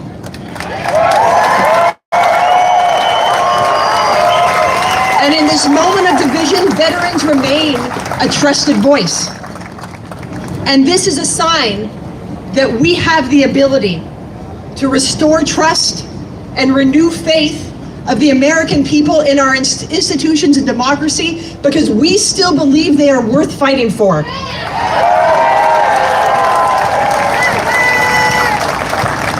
And while today we are uniting for veterans and veterans issues, you don't have to have worn the uniform to be a crucial part of our community.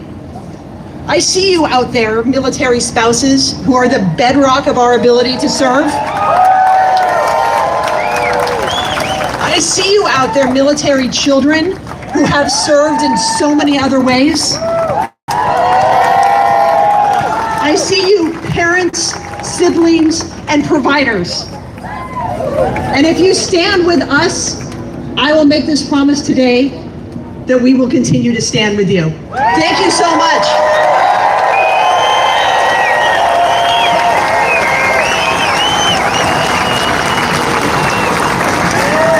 Okay, Unite for Vets, how are we doing? We're doing all right still. I got a lot more faces out there. Love to see it. I love to see some of those signs too. You guys are giving me life. I love this. I was serving a foxhole with a lot of you. So, get ready. This next speaker is a living legacy in the labor movement.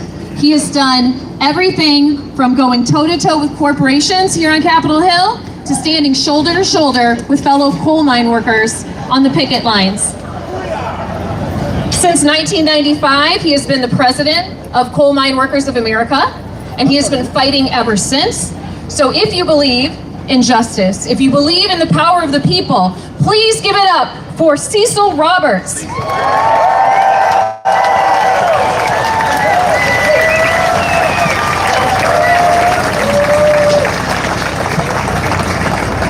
Thank you very much for that wonderful introduction. Let's give the staff to put this together a big round of applause. You're going to hear one of the best bands in America here shortly. Let's give them a round of applause. I've got a question for all of you in the back. Can you hear me? Can you hear me? I've got a question for everybody here. Are you fired up? Are you fired up? Are you fed up? Let me hear you say fed up. Let me hear you say fed up. Let me hear you say fired up. Let me hear you say we ain't taking this anymore. We ain't taking this anymore. My name is not just Cecil Roberts, President of the United Mine Workers of America. I used to be Sergeant Cecil E. Roberts in Vietnam in the 196th Light Infantry Brigade. I want to have my dear friend Will Addy come up here for a second. Come up here, Will. Will Addy and I fought in 2 different wars. But as soon as I met him, I saw that CIB. How many of you know what a CIB is? Well, I've got one on the side of my hat. He's got one he wears 2 different wars, 30 years difference, but we are all brothers and sisters when it comes to veterans.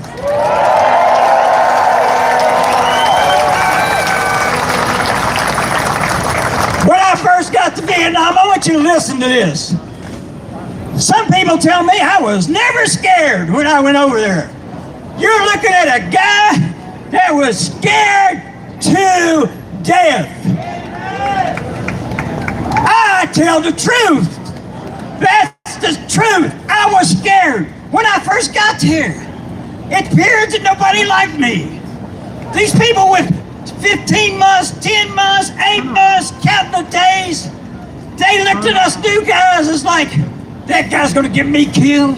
Dude, when they heard my accent, oh no, another hillbilly from West Virginia. That's what they thought. They looked at me, these veterans, and they said, how you gonna act? I didn't understand the question. How you gonna act? I want you to remember that, because I'm gonna ask you, how are we going to act moving forward from this place? And then, when bullets will go right by your nose, they look at me and say, don't mean nothing, man. I'm thinking, bullshit, that meant something to me. And I want you to think about that. You get immune to this. And I saw so many wonderful people with kids at home, mom and dads at home, wives at home, and all kinds of friends at home not make it. When I first got there, somebody with 30 days to kill. Had a daughter he never met.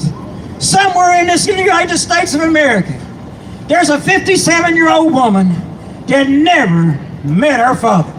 Now, how many veterans we have here by show of hands? You're going to get a test right now. How many of you met a millionaire in Vietnam or where you were stationed? How many of you met a millionaire? There's a good reason. Millionaires don't defend the country. They take advantage of the country.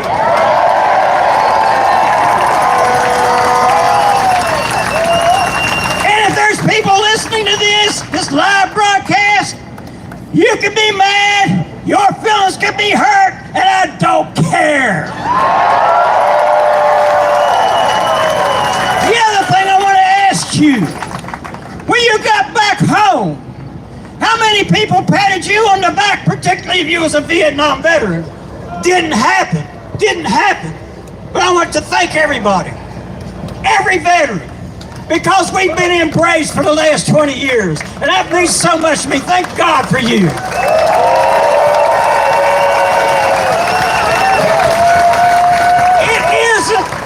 It isn't enough to come here and rally. This is a great first step. That's what we're here for. Abraham Lincoln said this is a country of the people, by the people, and for the people. It has turned into a country for the rich people who don't care about the rest of us. I'm going to tell you what we should be planning on doing. I gotta stop cursing. I got pressed. We should demand that every person who worked for the federal government and lost their union rights be restored right now.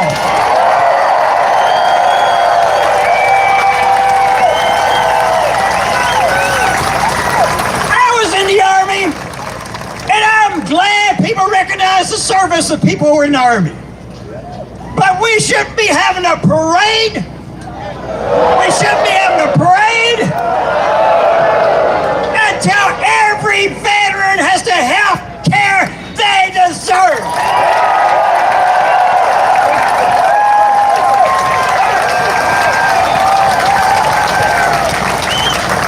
And we shouldn't be having a tax plan that says to the rich who don't need money, here's another tax cut for you, until every American who has a job, doesn't have a job, has a job, until every homeless person has a home. We should make America great.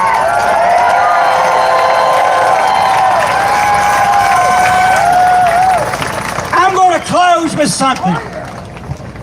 First of all, I'm calling on Congress. I'm calling on everybody that's elected. I'm calling on every American. How are you going to act? Because this is terrible what's happening to this country, and that's why we're here today.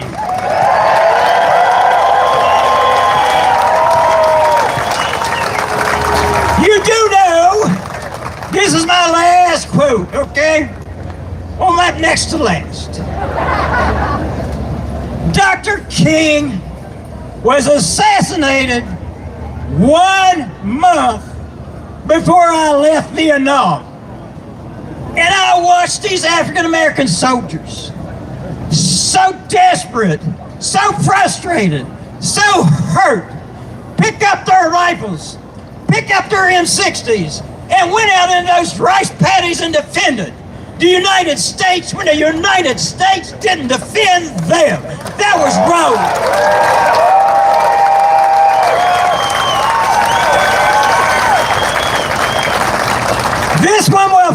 This one will really challenge you.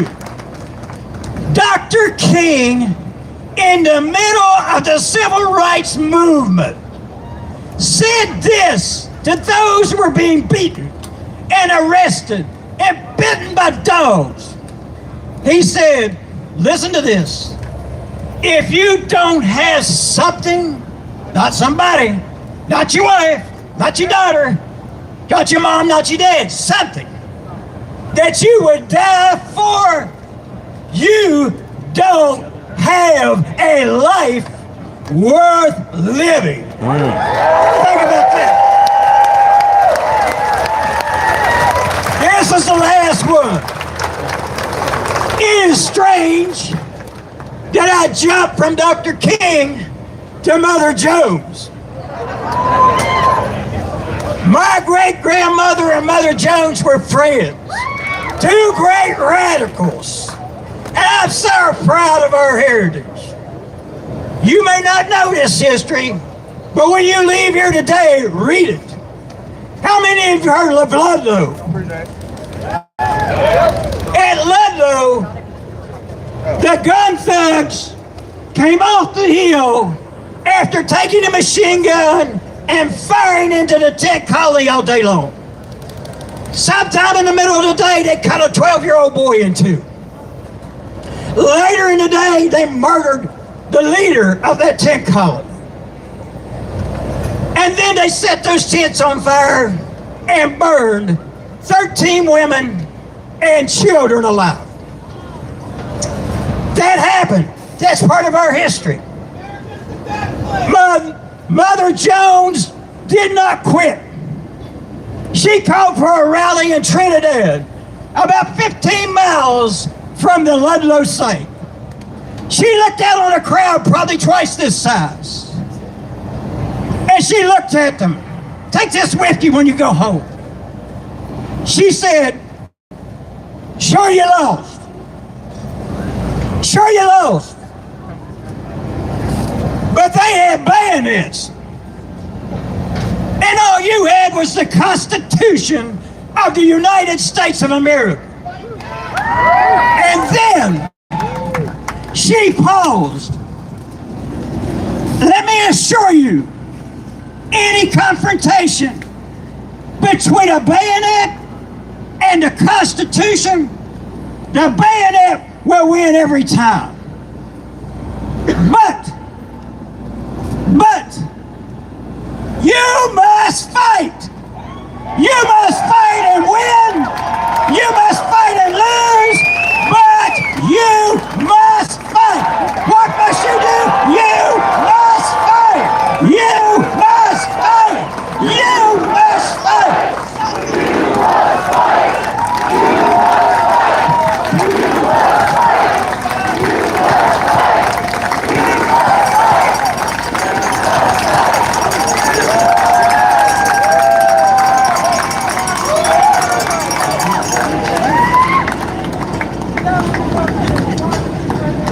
Good afternoon. So, thank you, Mr. Roberts, for that moving speech. Thank you to my fellow public servants in the crowd for the work that you are doing. And thank you to our veterans for the work that you have done. So my name is Matt Stevenson, and I'm a proud VA primary care doctor.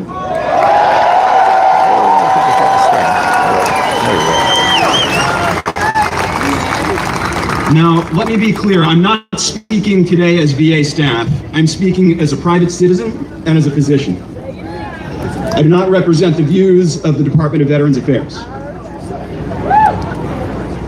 Instead, I represent a grassroots group of hundreds of VA doctors from every specialty and every corner of the country who have come together around a shared vision.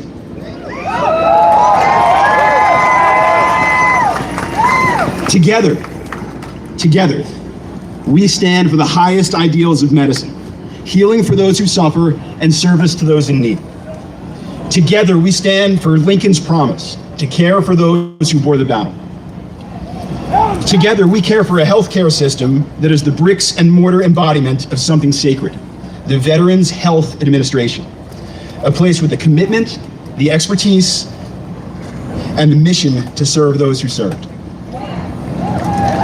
So,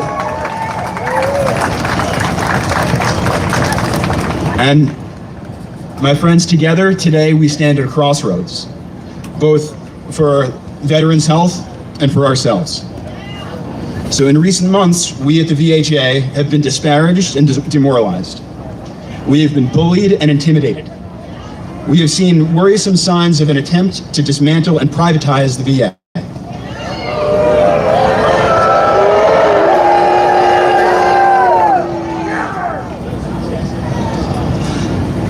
And in the face of these unprecedented stressors, many of us, I admit, are afraid. Not just for our jobs, but for our patients and for our values. But while we are afraid, we are not alone. We are not backing down. Together, we are standing up.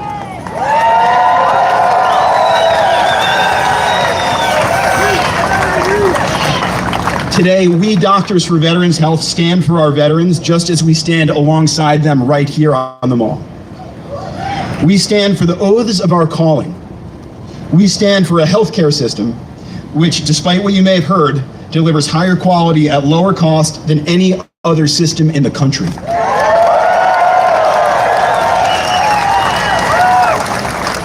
Now, can we do better? Of course we can. And of course we will. Because the Veterans Health Administration, like America itself, is what we in healthcare call a learning system. So accountable to Congress and taxpayers as well as to patients and family. So we VA doctors are curious, we are open to being proven wrong, and we are committed to doing all in our power to do right by the veterans and families we serve.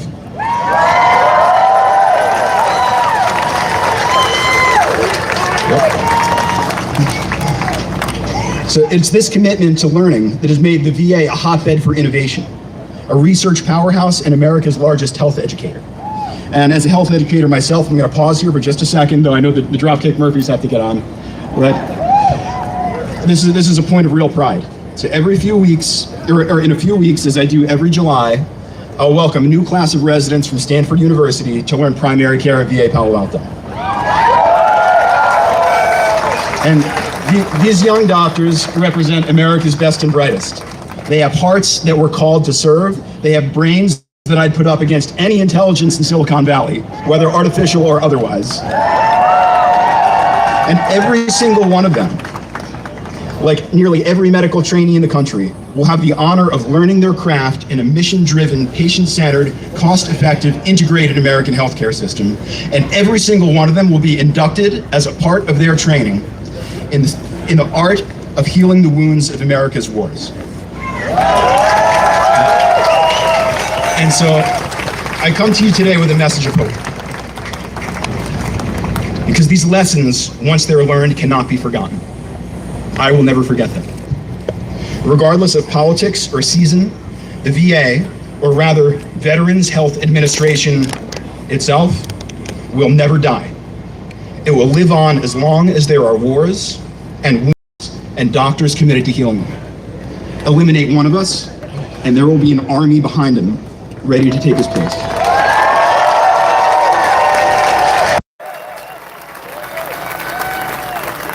And so while we are disturbed by the events of recent months, we do not despair. While we are dismayed by those who would dismantle this gem of American healthcare, we are not deterred. And while we are disappointed by those who would take this public treasure built up by generations, by many hands, working long nights in dark hospitals, and sell it off in the name of choice or modernization or efficiency, for profit or political gain, or perhaps out of loyalty to some ideal of private sector competition, we are not defeated, because if you want competition on a fair playing field, I have 3 words for you. Bring it on.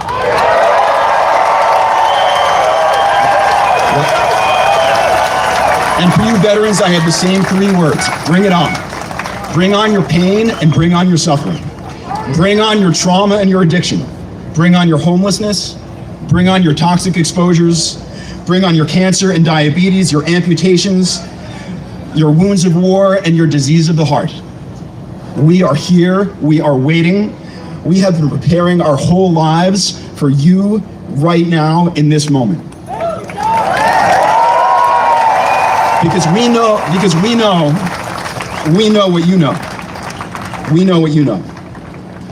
The promise a nation makes to its veterans, a promise a doctor makes to his patients, and the promise a soldier makes to the Constitution are the very same promise. It's a promise that cannot be broken. It's the same promise that Abraham Lincoln made on this sacred ground 170 years ago, just 40 days before he was killed. With malice toward none, with charity for all, with firmness in the right as God gives us to see the right, let us strive on to finish the work we are in, to bind up the nation's wounds, to care for him who shall have borne the battle and his widow and his orphan, and to do all which may achieve and cherish a just and lasting peace among ourselves and with all nations. Thank you.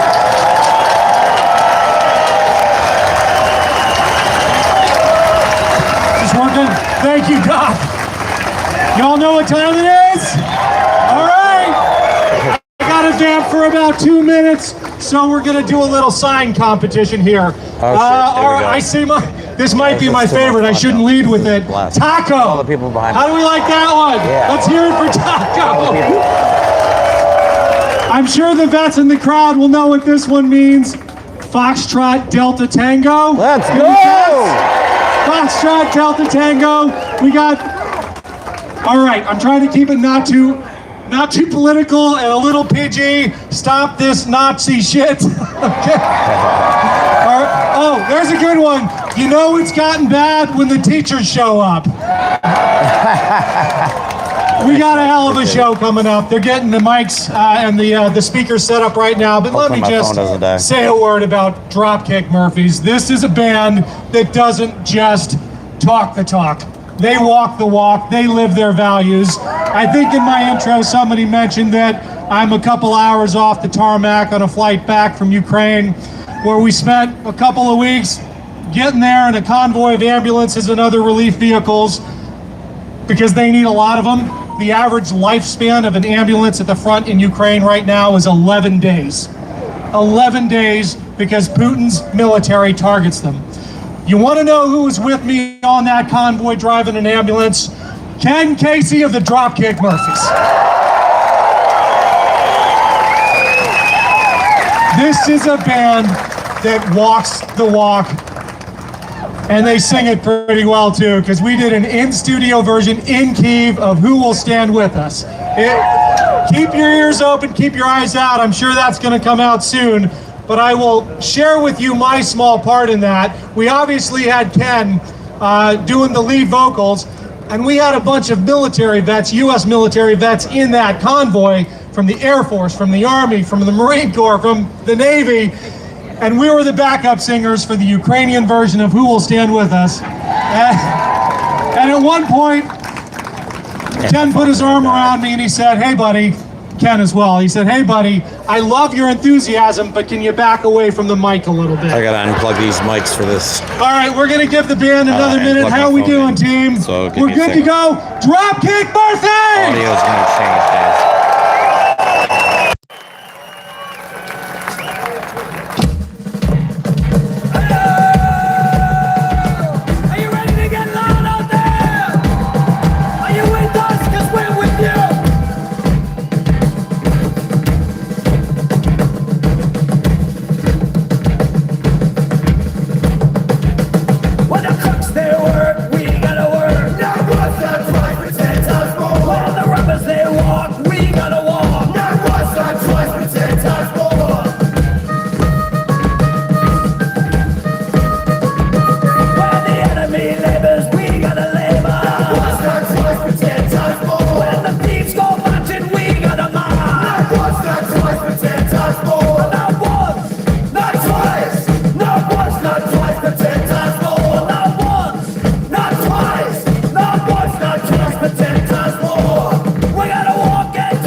About the times we're living.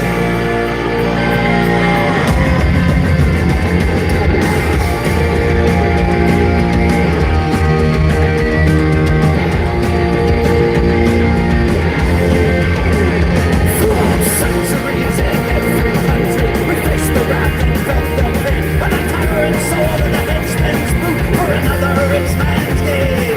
In the endless quest for wealth and power, they stop us down a great mistake. Beneath the false god's ban.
been sung many times over the years in the fight for the labor movement originally and the civil rights movement. And we're here to sing it again today for the fight of this generation's lives.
Can you stand it? Oh, tell me how you can. Will you be a lousy scam or will you be a man? Which side are you on? Which side are you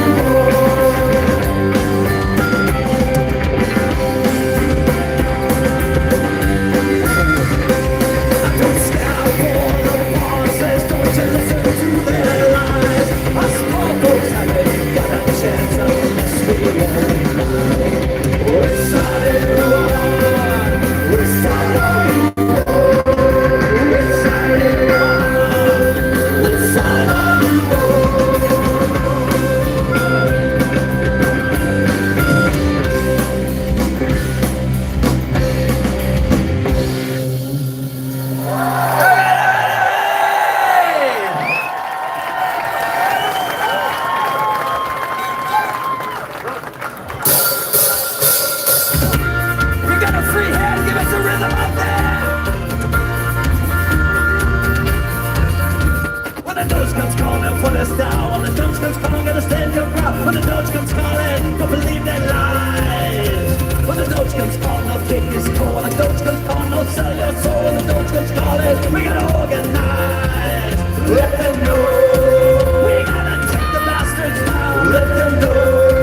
Thank you all for inviting us here this afternoon to stand with you all and protest for what is happening to the fine people who have served this country so proudly. And we've always stood with the vets, and you know what? The vets have always stood with the Dropkick Murphys, so we're here for each other. And we consider ourselves patriotic Americans, and when shit ain't right, we're gonna speak up, you know? So that's what it's all about. And guess what? Shit ain't right! Well, it's also D-Day, so we want to do a song now that's dedicated to all those that fought in the Great War, and it's a song that we collaborated on with the great Woody Guthrie many years after he passed away. We took his voice, we put it on this song. When we were in the studio recording it, and we were doing backup vocals, we had Woody's grandson in there with us. So we're in the studio singing along, and you can hear Woody in our headphones, and Woody's grandson's beside us, and we're singing this song. And I thought, man, how lucky are we to take part in any protest and any resistance when it involves standing up for people. So thank you guys, and this one goes out to anyone who has a family member who served in that war. It's called Dig a Hole.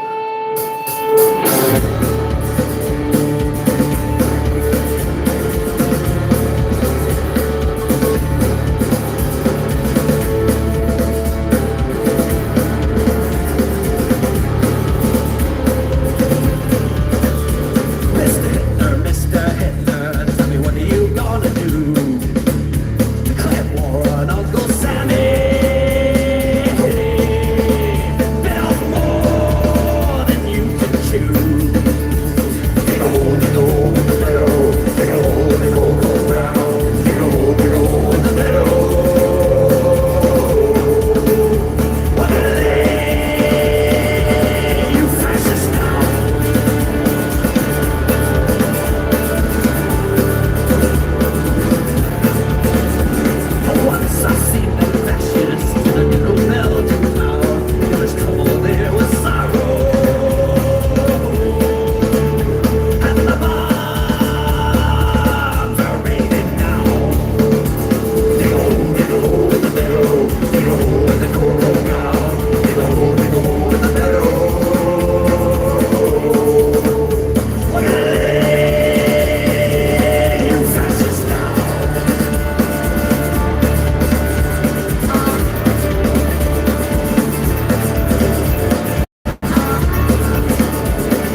Another great protest song that Ken mentioned, by the way. Ken Harbaugh invited me to go to Ukraine with him and a great group of people that were driving equipment in, and I'm so glad I got that opportunity. And there's a Ukrainian band that I got to know a few years ago, you know, online, and we had just put out this next song, and they asked us if they could do a version of it in Ukrainian, and they couldn't get into a recording studio because at that time the Russians were just on the outskirts of Kyiv. So we sent them this music to this song, and they sang over our music in Ukrainian, and I got to go back on this trip and see them. A couple of them were on the front lines. We got to do another song, and I got to sing in Ukrainian in this one, and Ken sang in Ukrainian. Ken, you don't have a bad voice, you just have a loud voice, and that's not a bad thing. That's not a bad thing. Anyway, it's another protest song. You know what it's called. We Shall Overcome.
We shall overcome someday.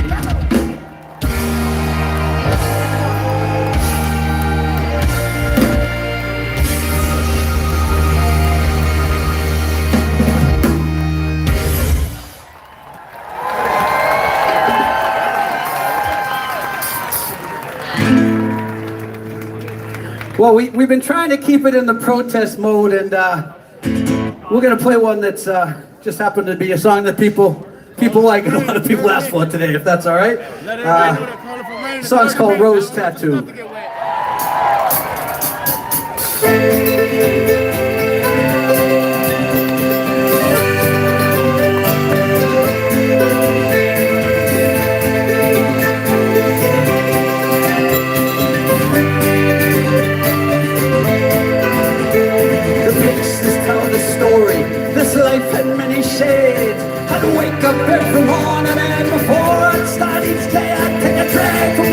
cigarette that smoldered in its tray. Down a little something and then be on my way. I traveled far and wide and laid this head in many ports. I was guided by a compass. I saw beauty to the north. I drew the tales of many lives. I wore the faces of my own. I had these memories all around me, so I wouldn't be alone. Some may be from showing up, others are from growing up. Sometimes I was so messed up they didn't have a clue. I ain't winning, no, I know her. I wear it just for you. I got your name written here and a rose tattoo, and a rose tattoo, and a rose tattoo. I got your name written here and a rose tattoo. Are you ready? This one's for the mighty steed. It's just golden piracy. This one's for the man that raised me, taught me sacrifice and brave. This one's for our favorite game, black and gold, we wave the flag. This one's for our family name, let's try to wear it to the grave. Some may be from showing up, others are from growing up. Sometimes I'm so messed up they didn't have a clue. I ain't winning, no, I'm over. I wear it just for you. I got your name written here and a rose tattoo, and a rose tattoo, and a rose tattoo. I got your name written here and a rose tattoo, and a rose tattoo, and a rose tattoo. I got your name written here and a rose tattoo. This one means the most to me. It stays here for eternity. A ship that always stays close. The anchor for my every choice of rose that shines down from above. I signed and sealed these words of love. I heard one song in a song and played again. We sang it all.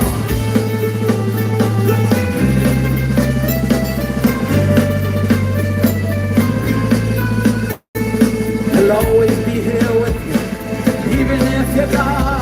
You'll always have my love. I'll get me where you're born. Some may be from showing up, others are from growing up. Sometimes I was so messed up they didn't have a clue. I ain't winning, no, I'm over. I wear it just for you. I got your name written here and a rose tattoo. In a rose tattoo, in a rose tattoo. I got your name written here in a rose tattoo, in a rose tattoo, in a rose tattoo. Let's try to wear it to the grave for you. In a rose tattoo, in a rose tattoo. I got your name written here in a rose tattoo, in a rose tattoo, in a rose tattoo. Signed and sealed in blood, I would die for you.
Listen, there's been a lot of talk today, so we're gonna leave that to the experts, just to say that we love and respect everyone here and everyone that serves their country and everyone who has family and everyone who's willing to do the hard thing and show up and protest and make their voices heard. I want to especially dedicate this to two guys that I really respect, that really showed up when it really mattered and weren't afraid of the people that were in charge.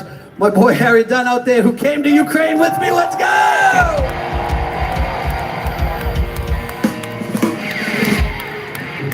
And his cohort here, Michael Fanone, who was at the very first Dropkick Murphys show in DC in 1997. Proud to know both of you. We're gonna play one more new song and we've never played it before live. So you ready for that?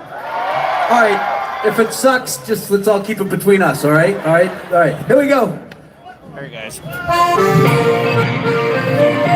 almost dead, but we gotta go. We gotta go.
first ones to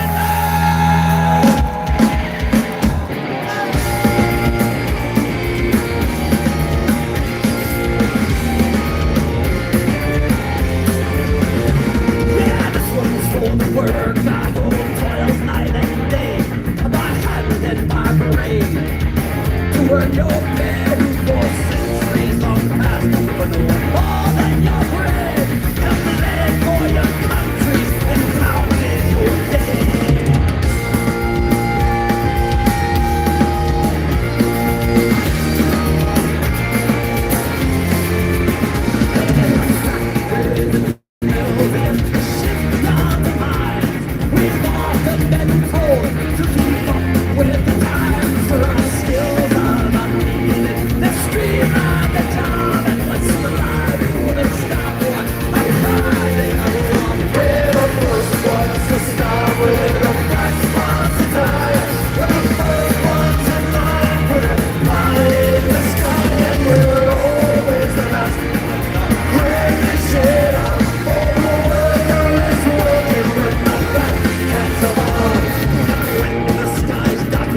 And the prospect is war.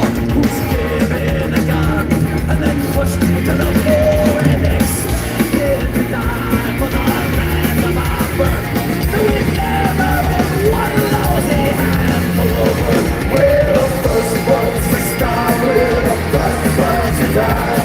We're the first ones in line for the fire in the sky. And we're always lost when the rain is shed out for the world. We're the first ones to die.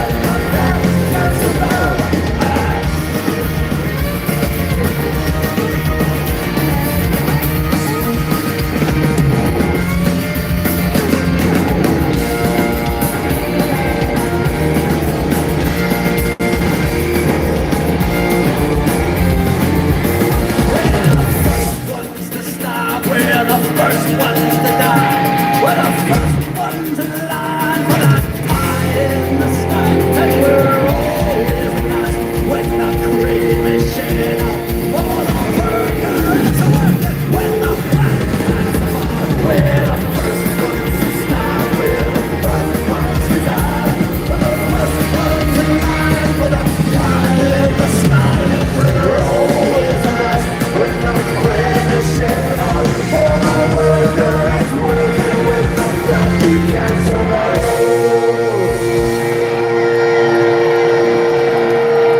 And all of these things are no wonder had us done. From tilling the field, a conquering the gun. We've been yoked to the plow since time first began. And always expected to carry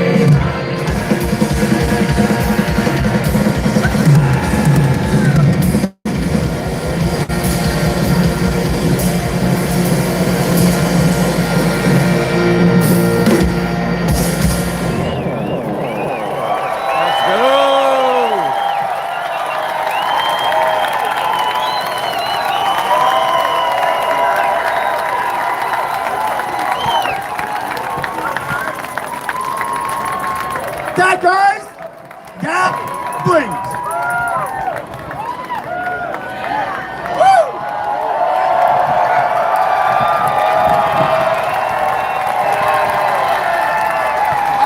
I want to make this point that I'm so proud of everyone here, and we can see so many people. We got different hats, different groups, but I want you to look around and see who's not here. Look around, right? There's a lot of funny hats. There's a lot of organizations that should be here standing up. I want you to go back and get involved. Because if we're not going to get stood by our groups and our organizations, we have to start to organize and gain that. And I just want to say from the bottom of my heart, Ken, thanks for standing with us on this stage right now.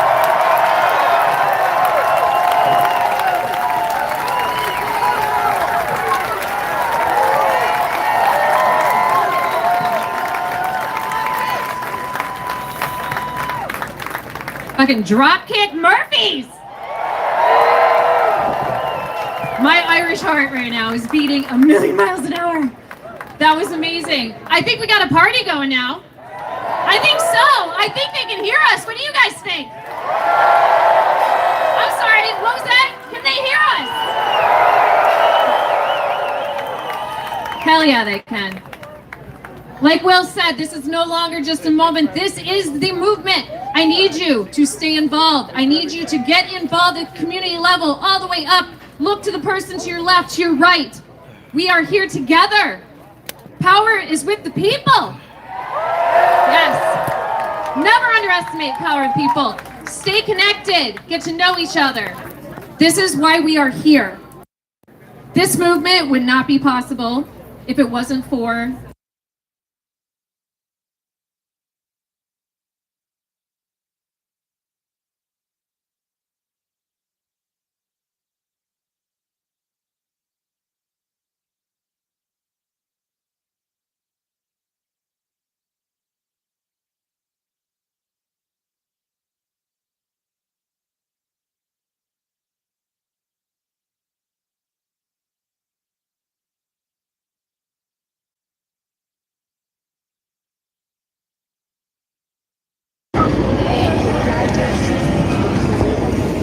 I don't know if we're ready for him yet. It's cool. At least the sun's not out kicking our ass anymore. Right? That was brutal. Sorry, guys. I was off mic for a Okay, while. we got Carlos. So, again, I want to give it up to the people that are really making the work happen at the community level. We will not be able to do it without them. We appreciate them so much. I want to introduce Carlos Alvarez. Oh, shit. He had him on our podcast. Good afternoon, everybody. Let's give it up for the Dropkick Murphys. I think I drew the short straw and I have to follow that somehow. My name is Carlos Alvarez Aranjos, and I'm the founder of American Opposition. It is my solemn honor to stand here on the National Mall, a place where our country has so often been focused in moments of conscience that demand national unity.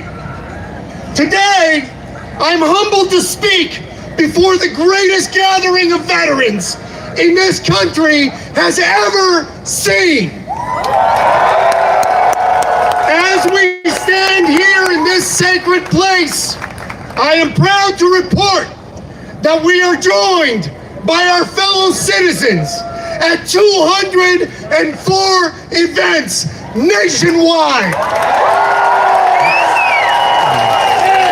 Those events are the product of a partnership between American Opposition, 5051 veterans, and Indivisible.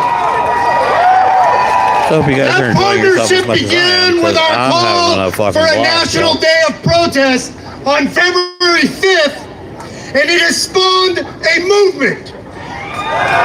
Tens of millions of Americans Sorry, my have phone joined is us on in the the ground fight right now because to I have the save short our goddamn democracy. battery.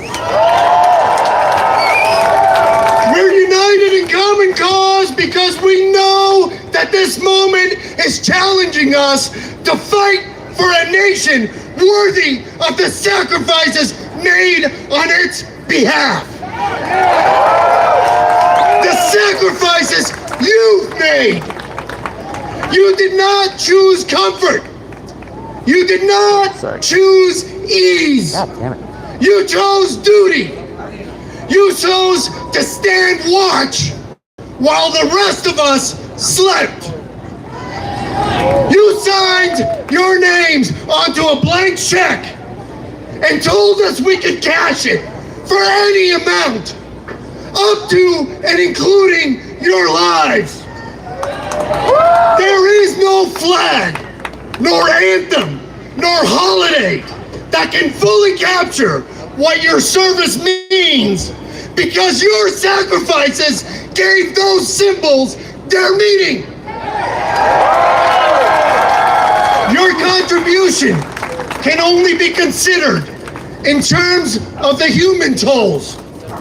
In the nights you spent far from home, in the brothers and sisters you lost, in the pain you carried back with you when the battles ended, but the burden remained. Yours is American citizenship in its purest form. But today, our sacred commitment to honor your sacrifice is being betrayed. Not by bombs or bullets, but by cowardice. By those in power who are trying to fund their political priorities at your expense. Damn right. My question is simple. How dare they? How dare they seek to cut your benefits? How dare they dishonor your sacrifice by making you fight for what you've earned? How dare they reject your pleas for help when their power is a product of your sacrifice? A nation that neglects its veterans is a nation that has lost its moral backbone. A government that breaks its promises to those who served cannot be trusted to keep its promises to anyone else. Today, we say enough. Enough lies. Enough greed. Enough excuses.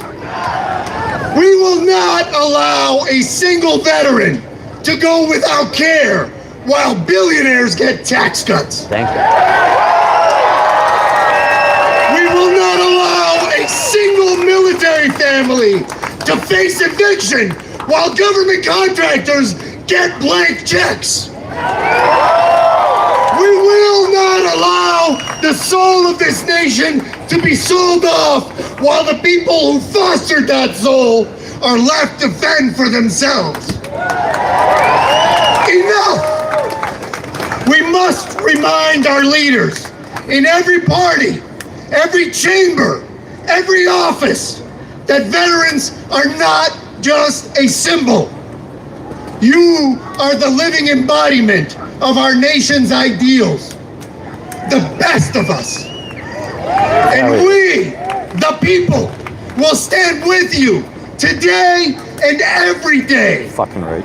I invite you all to join our movement, to join us in the streets, to join us in the fight to save this nation.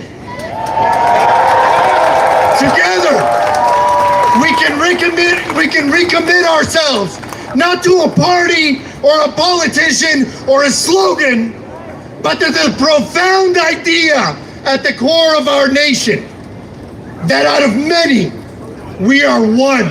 That's right. My brothers and sisters, because of you, we sleep in peace. That is a debt we can never repay. But we will never stop trying. You were willing to give your lives for us. And I swear to you, we are willing to give ours for you. You have always had our backs, and we will always have yours. Thank you for your service, and may God bless the United States of America. Thank you very much. Thank you, Carlos. That is the truth that they are afraid of. That is the truth we carry in our hearts. I am so honored to introduce our next speaker, a hero of mine, founder of Afghan Evac.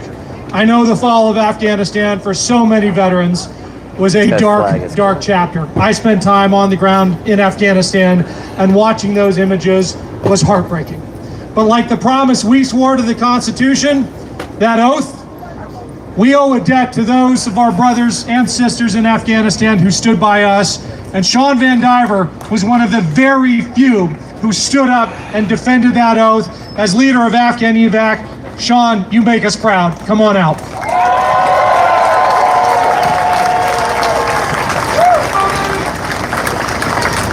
Thanks so much, Ken. Hi folks, my name is Sean Van Diver, and I'm the president and founder of Afghan Evac. We are here today to unite for veterans, to ask, like the Dropkick Murphys just did, who's going to stand with us? Yeah, my son's damn near dead. And to fight for a country that embodies the core values that we all serve. Why the low view. I ask you, what are you willing to stand for? But before we get to today's fight, I want to tell you a story. Now, I'm not the first person to tell this story, but I think it's fitting given the fight we find ourselves in today. It's the early 1980s. The USS Midway is patrolling the South China Sea. The crew spots a small, leaky boat packed with refugees fleeing Vietnam, desperate for freedom. The Midway sends a launch to bring them to safety. As they approach this massive American ship, one of the refugees stands up, balancing in the tiny vessel, looks to one of the sailors on deck, and shouts, "Hello, American sailor! Hello, freedom man!" A small moment, but a critical moment. To those refugees seeking better lives, the symbol of the United States was that of freedom, of safety, of hope. The sailor who received those words never forgot them, and neither did the man who first told this story. That man went on to describe the vision he had of the place that this refugee sought. He said, "In my mind, it was a tall, proud city, built on rocks stronger than oceans, wind-swept and God-blessed, and teeming with people of all kinds, living in harmony and peace. A city with free ports that hummed with commerce and creativity. And if there had to be city walls, the walls had doors, and the doors were open to anyone with the will and the heart to get here." Those words, they were the words of none other than President Ronald Reagan in his farewell address. Throughout his political career, Reagan spoke of the shining city on the hill that he believed America could become. But that speech was the first time that he articulated his vision of what he meant. A vision of a country not built on pride and power or petty actions, but on promise.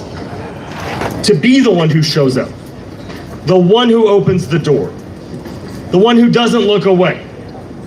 To be the freedom man. That's the America I fight for. That's the America you're all fighting for. And the America I believe that if we can get across political divides and ideologies, we can be that shining city on a hill that President Reagan, whether you like him or not, envisioned. Now, let me tell you another story. In August of 2021, I got a text message from my buddy Lucky. He and I had met a few years earlier in the immediate aftermath of the first travel ban. Lucky was an SIV recipient, an Afghan who had worked and fought alongside American troops, and in doing so earned a special immigrant visa that enabled he and his family to come to the U.S. and build new lives in the country they had fought so hard to protect. He'd gotten here in 2016, and he and his family were not living that far away from me in San Diego. In summer of 2021, before the withdrawal, he went back to visit his mom one last time. She was sick. August 14th, I got a text that said, "Brother, I'm stuck on this mountain in Irgun. We're surrounded by the Taliban. We're running out of ammunition. I think I'm gonna die. Will you grant my last wish and get my family back to San Diego?" Through my tears, I promised Lucky that I would. I didn't know how, but I knew that I would do it. Across the country and around the world, thousands of other service members, veterans, government employees, and frontline civilians were receiving similar messages. Many of you out here received those same messages. As the chaotic U.S. withdrawal from Afghanistan unfolded over the next 2 weeks, so many others like me and like you stepped in to help guide, advise, and support our allies in Afghanistan as they scrambled to escape a country that was actively falling to the Taliban. During those 2 weeks in August of 2021, and in every week in the nearly 4 years since, thousands of veterans and regular civilians came together with no budget, no roadmap, no invitation, just a fire in our chest that said, we owe them. We launched rescue efforts, we found housing, we reunited families torn apart by oceans and red tape. We met them at airports with open arms and car seats. We walked them into courtrooms, clinics, and classrooms. Because just like the promise that I made Lucky, our country had made a promise over 20 years of war that if Afghans stood with us, we would stand with them. That by their service with us, they would earn a pathway to come build new lives here.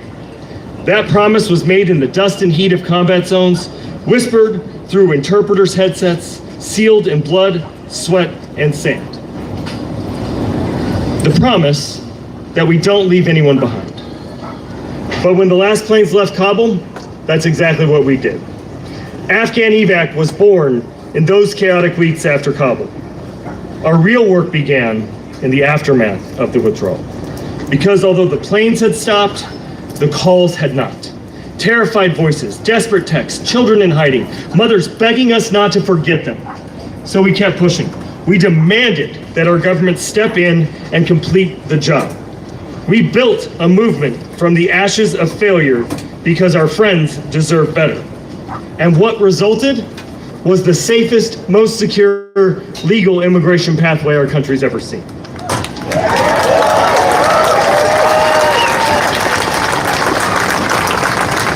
In the last 4 years, nearly 200,000 Afghans have resettled in the United States through the efforts of the U.S. government partnership that Afghan evac and hundreds of organizations built, working together in shared vision. There are still another 200,000 Afghans who are eligible for at least the chance to pursue the American dream they were promised. For the last 4 years, I've stood shoulder to shoulder with other veterans, volunteers, and frontline civilians who represent a cross-section of America to stand up and demand that our government do the right thing by our wartime allies, that it keep its promise. But that's not the only promise that's being broken by this administration. From the moment they took office, this administration has worked to erase our progress, shuttering the very programs that saved lives, abandoning our allies to chaos, breaking the promise we made as a country to our wartime allies, just like they're breaking the commitment to our veterans.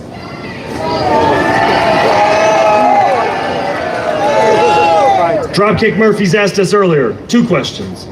What side are you on? Who will stand with us? My answer is I'll stand with us. I'll stand with you. I'll stand with them.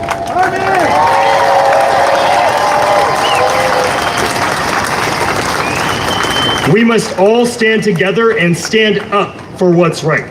We must keep the promises that we made to each other and force this country to keep the promises it made to us and our allies.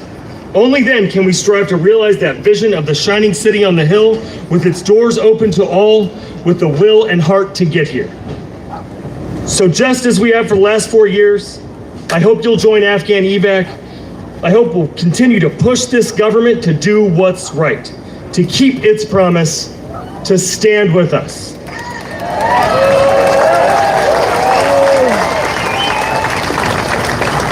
Because of the hard work and effort of so many people across this great nation who stood up, I was able to keep my promise to Lucky. He got out. I'm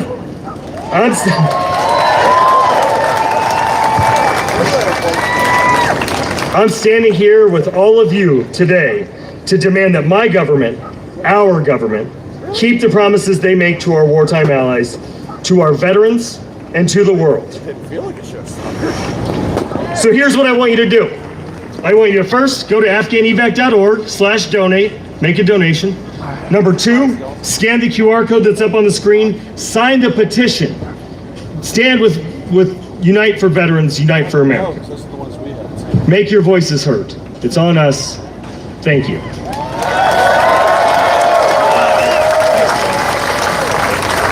Thank you, Sean.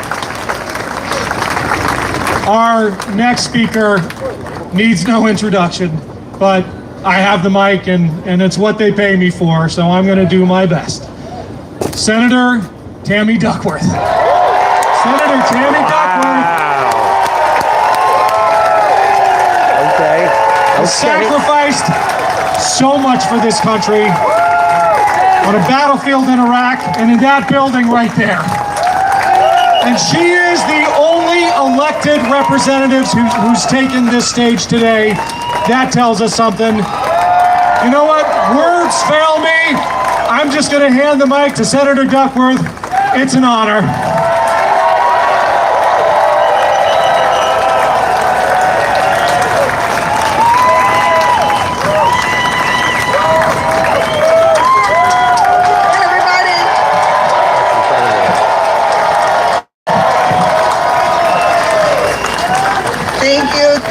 Thank you. Wow, what a turnout.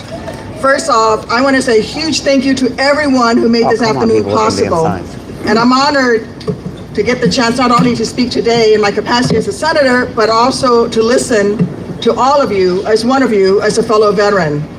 Because I may currently be a member of Congress, but in my heart, first and foremost, I will always be a soldier. And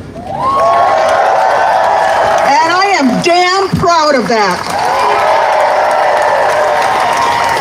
I am here today because, like you, I love this nation. In fact, I love it more than I do my own life, which is why I was willing to lay down my life to defend this nation when this nation called, just as you did. I know that you are here because, like me, we are sick of politicians promising to look out for veterans when they're on the campaign trail and then abandoning them when they take office. I am sick of military families being treated like props. And I am sick of people in power wrapping themselves in the flag with their left hand and then with the other signing off on orders that sell out our heroes to line their own pockets. You deserve better. You've earned better. After all, since the first shots rang out at Lexington and Concord, since the Tuskegee Airmen took the skies to defend a nation that still wouldn't let them sit in the same lunch counter as their white peers, since the members, the Nisei Battalion, volunteered to serve even as the nation put their families into internment camps, since our warriors landed on the beaches of Normandy on this very day 81 years ago, those who have worn the uniform have defied the odds to define America at her best. America is what she is today because of the blood our brothers and sisters shed in combat zones.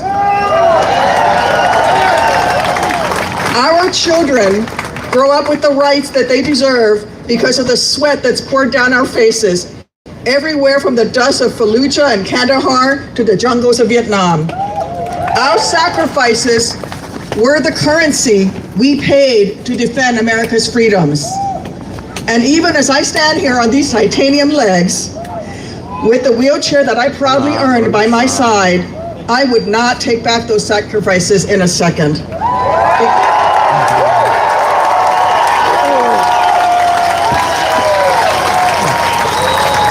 Because America is worth it. As flawed as she may be, she is worth it. I know some of us here hung up our uniforms long ago, but looking out at you all, I see people who recognize that in this perilous moment for our country, our mission today is not too different than what it was when we served in uniform. To defend the Constitution, to protect this democracy, to defend freedoms, and to keep our nation as strong as she should be. That is why each of you here today took off work, traveled from every pocket of this country, and showed up in this wonderful muggy heat today. It's not even a dry heat. Not because it was easy. Guys, it's never easy. But because we love this country enough to try to shape her for the better. Even when the road ahead is hazy, even when the task ahead is daunting. We've come together this afternoon because even if we're no longer wearing the uniform, we are always wearing the flag on our shoulder, facing forward. We are here because we are not afraid to call out the wrongs that need to be righted, or to call out wannabe kings that need a history lesson.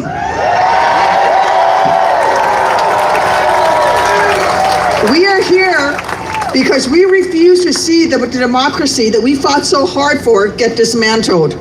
Because we refuse to let the health care and benefits our buddies rightfully earned be gutted.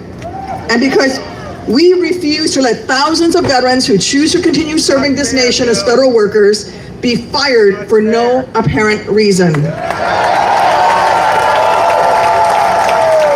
the over 6,000 veterans this president has fired, it includes folks who were working at the Veterans Crisis Line, for God's sake. The veterans there are doing some of the toughest work imaginable to support our heroes in their absolutely darkest hour. These are the people the administration has kicked to the curb over the past few months. That should tell you everything you need to know about how the guys in power actually feel about us vets. So let's be clear, the only reason they're doing all of this is to try to pick our veterans' pockets, our taxpayers' pockets, so that they can give even tax breaks to the rich guys they pal around with on their golf courses. Let me say this another way. They care more about making billionaires, allowing billionaires to buy yet another private jet than ensuring that our veterans have access to the benefits that they have earned. They care more about stroking Donald Trump's ego. Yeah, something. I'm an old air assault pilot, guys. They had to censor me for $30 million birthday parade. You know what they should do? I asked the Secretary of the Army yesterday, why would you do that? He said, well, you only get to celebrate the Army's 250th birthday once. And I said, well, wouldn't it be better to celebrate the Army's 250th birthday by spending $30 million on military families' child care? Yeah. Or maybe let's spend that $30 million to save veterans' jobs. Or how about making better access to health care for veterans? So let's call what it is. This budget bill is a middle finger to our heroes. Where's that middle finger? Raise that thing high. It's a slap in the face to the sacrifices that our veterans have made. Frankly, it's bullshit. Let's go. And every one of us who serve should feel insulted. I certainly do, and I bet some of you do too. They're even firing fully trained, fully qualified members of our military who are parts of teams who are trans. People who earn their positions, as opposed to Pete Hegseth, who didn't earn his other than by sucking up to Donald Trump. Sucking on something. I say keep the trans service members and fire Pete Hegseth.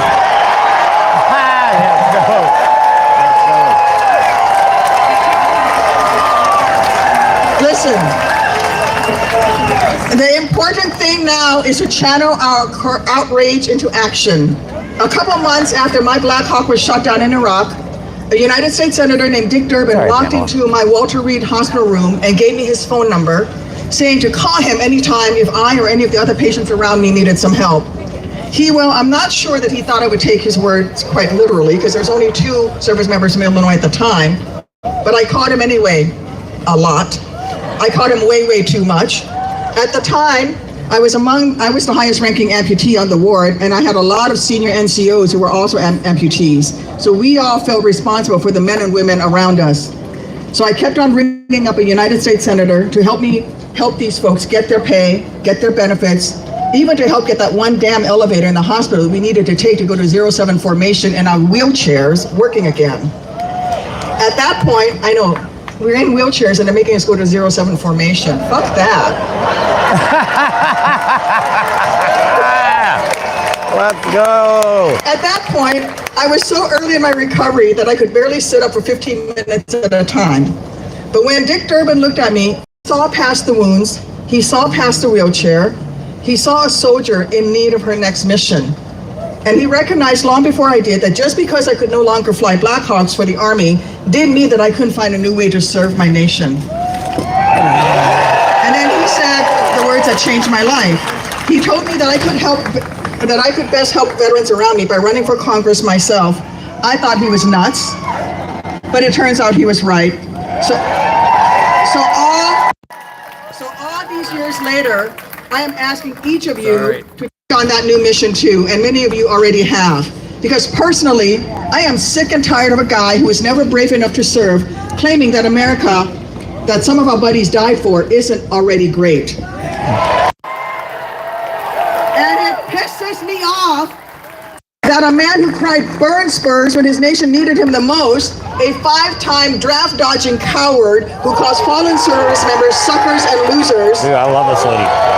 It pisses me off that guy would use our heroes as political pawns to get elected, then screw them over so badly once he took office.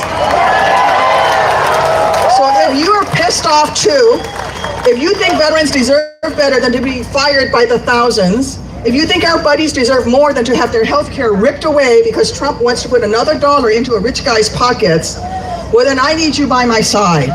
Let's make sure that our fields of fire overlap in this fight.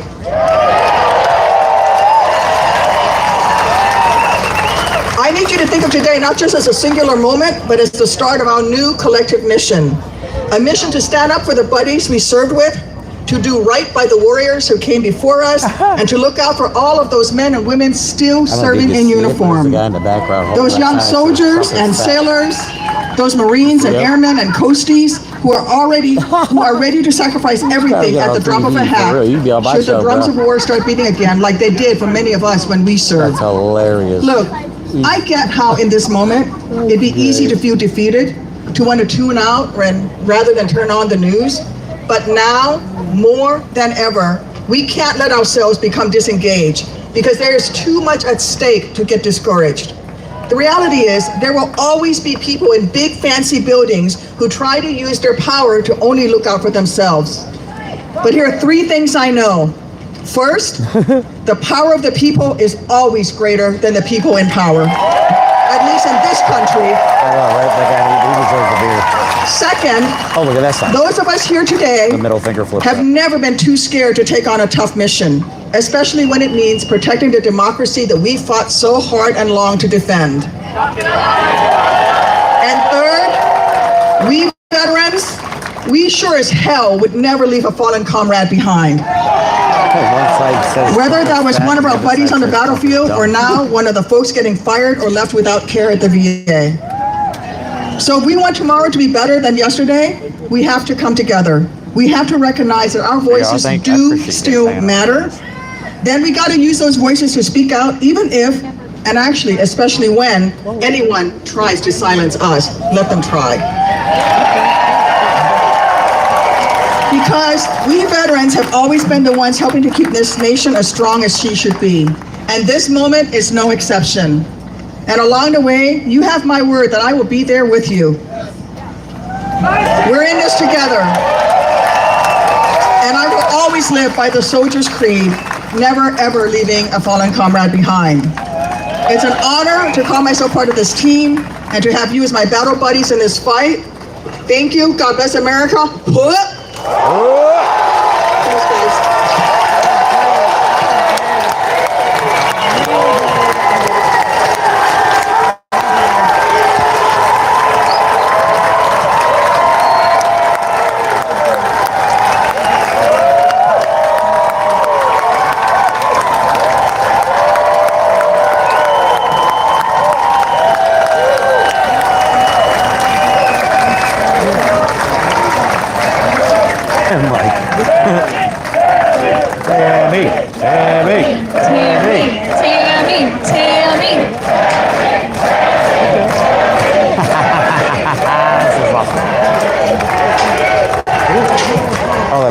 Ladies and gentlemen, Senator Tammy Duckworth. Icon! Definitely one of my personal icons. Now, Unite for Vets, I have the privilege to introduce our next leader. He has over 30 years of service in the United States Navy. He has commanded ships, led operations globally, and now he is looking to shape the future of our nation's security through action, not just words. Please welcome to the stage a sailor, a strategist, and a statesman, Rear Admiral Michael Smith.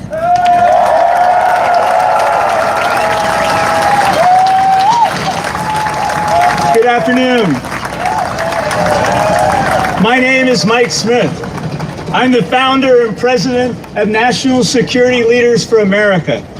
We're a bipartisan pro-democracy organization that's made up of over 1,300 retired admirals and generals and senior enlisted, former ambassadors, cabinet secretaries, and senior executives.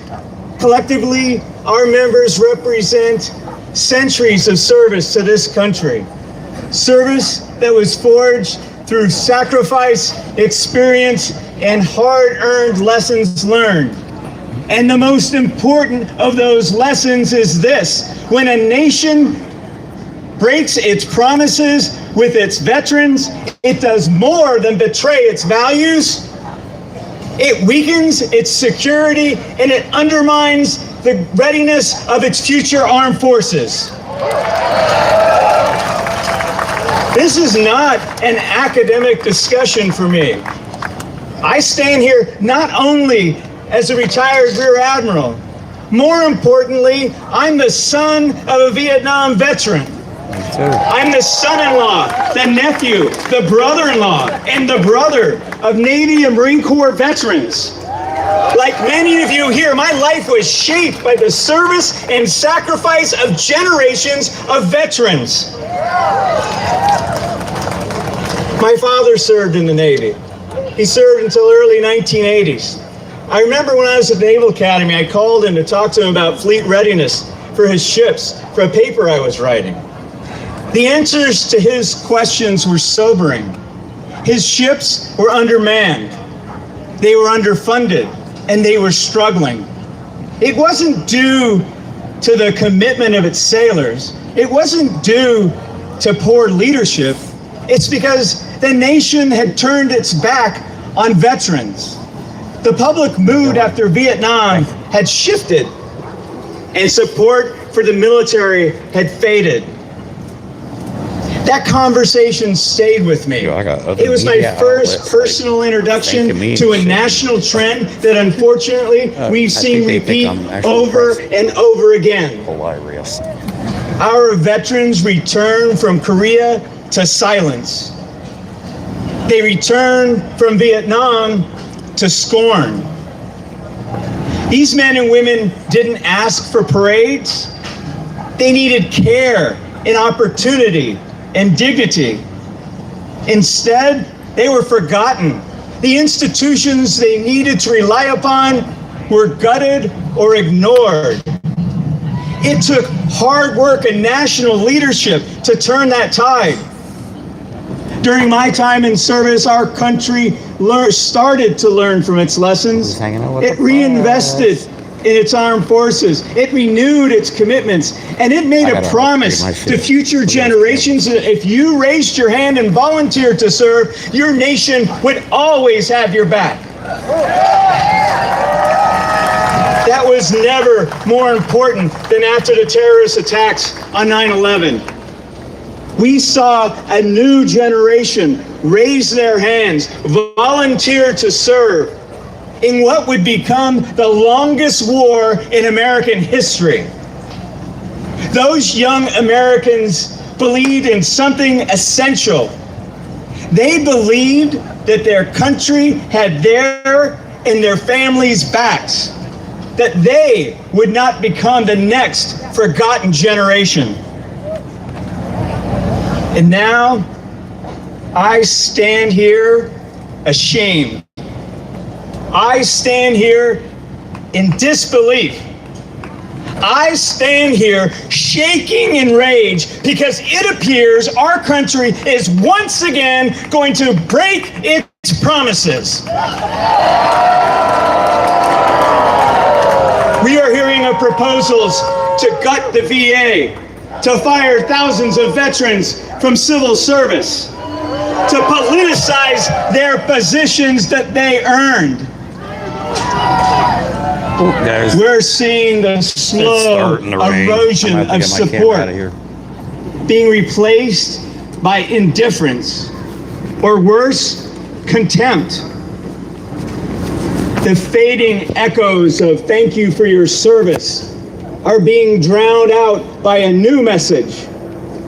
that maybe veterans are, and I quote, not fit to have a job.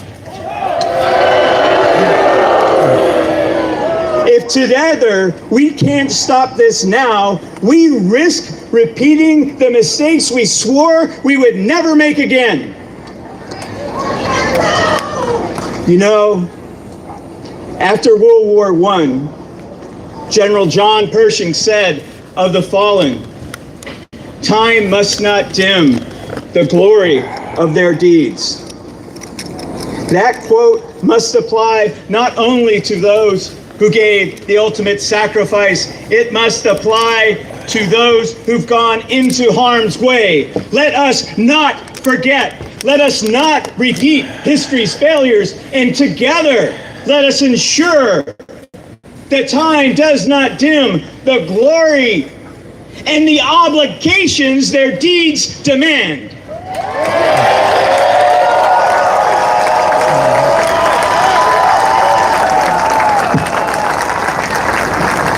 Thank you, Michael Smith.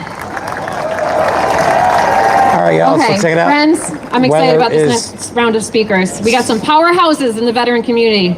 starting to deteriorate Starting with a little bit Libby here. Jameson, See behind Esquire. She's an attorney that served in the I'm White gonna hang House out as senior still, but I advisor gotta to get Joining my, Forces, phone out of Dr. the Jill ring Biden's initiative and my other that stuff, supports so I military am and veteran gonna cut, families, caregivers, and the shit. My survivors. phone's almost dead too. She's an absolute So, boss, and she never backs down when it comes to yeah, serving so I hope you families guys of our enjoyed uniformed war yourself. fighters. I'm gonna do Oh, more of and these on Smuflex. location She live was streams. Military.com's Hopefully we'll be invited 2019 more Spouse to more of these Changemaker of the events now, Year. since we're kind of Please welcome official, Libby Jameson, I guess. Esquire.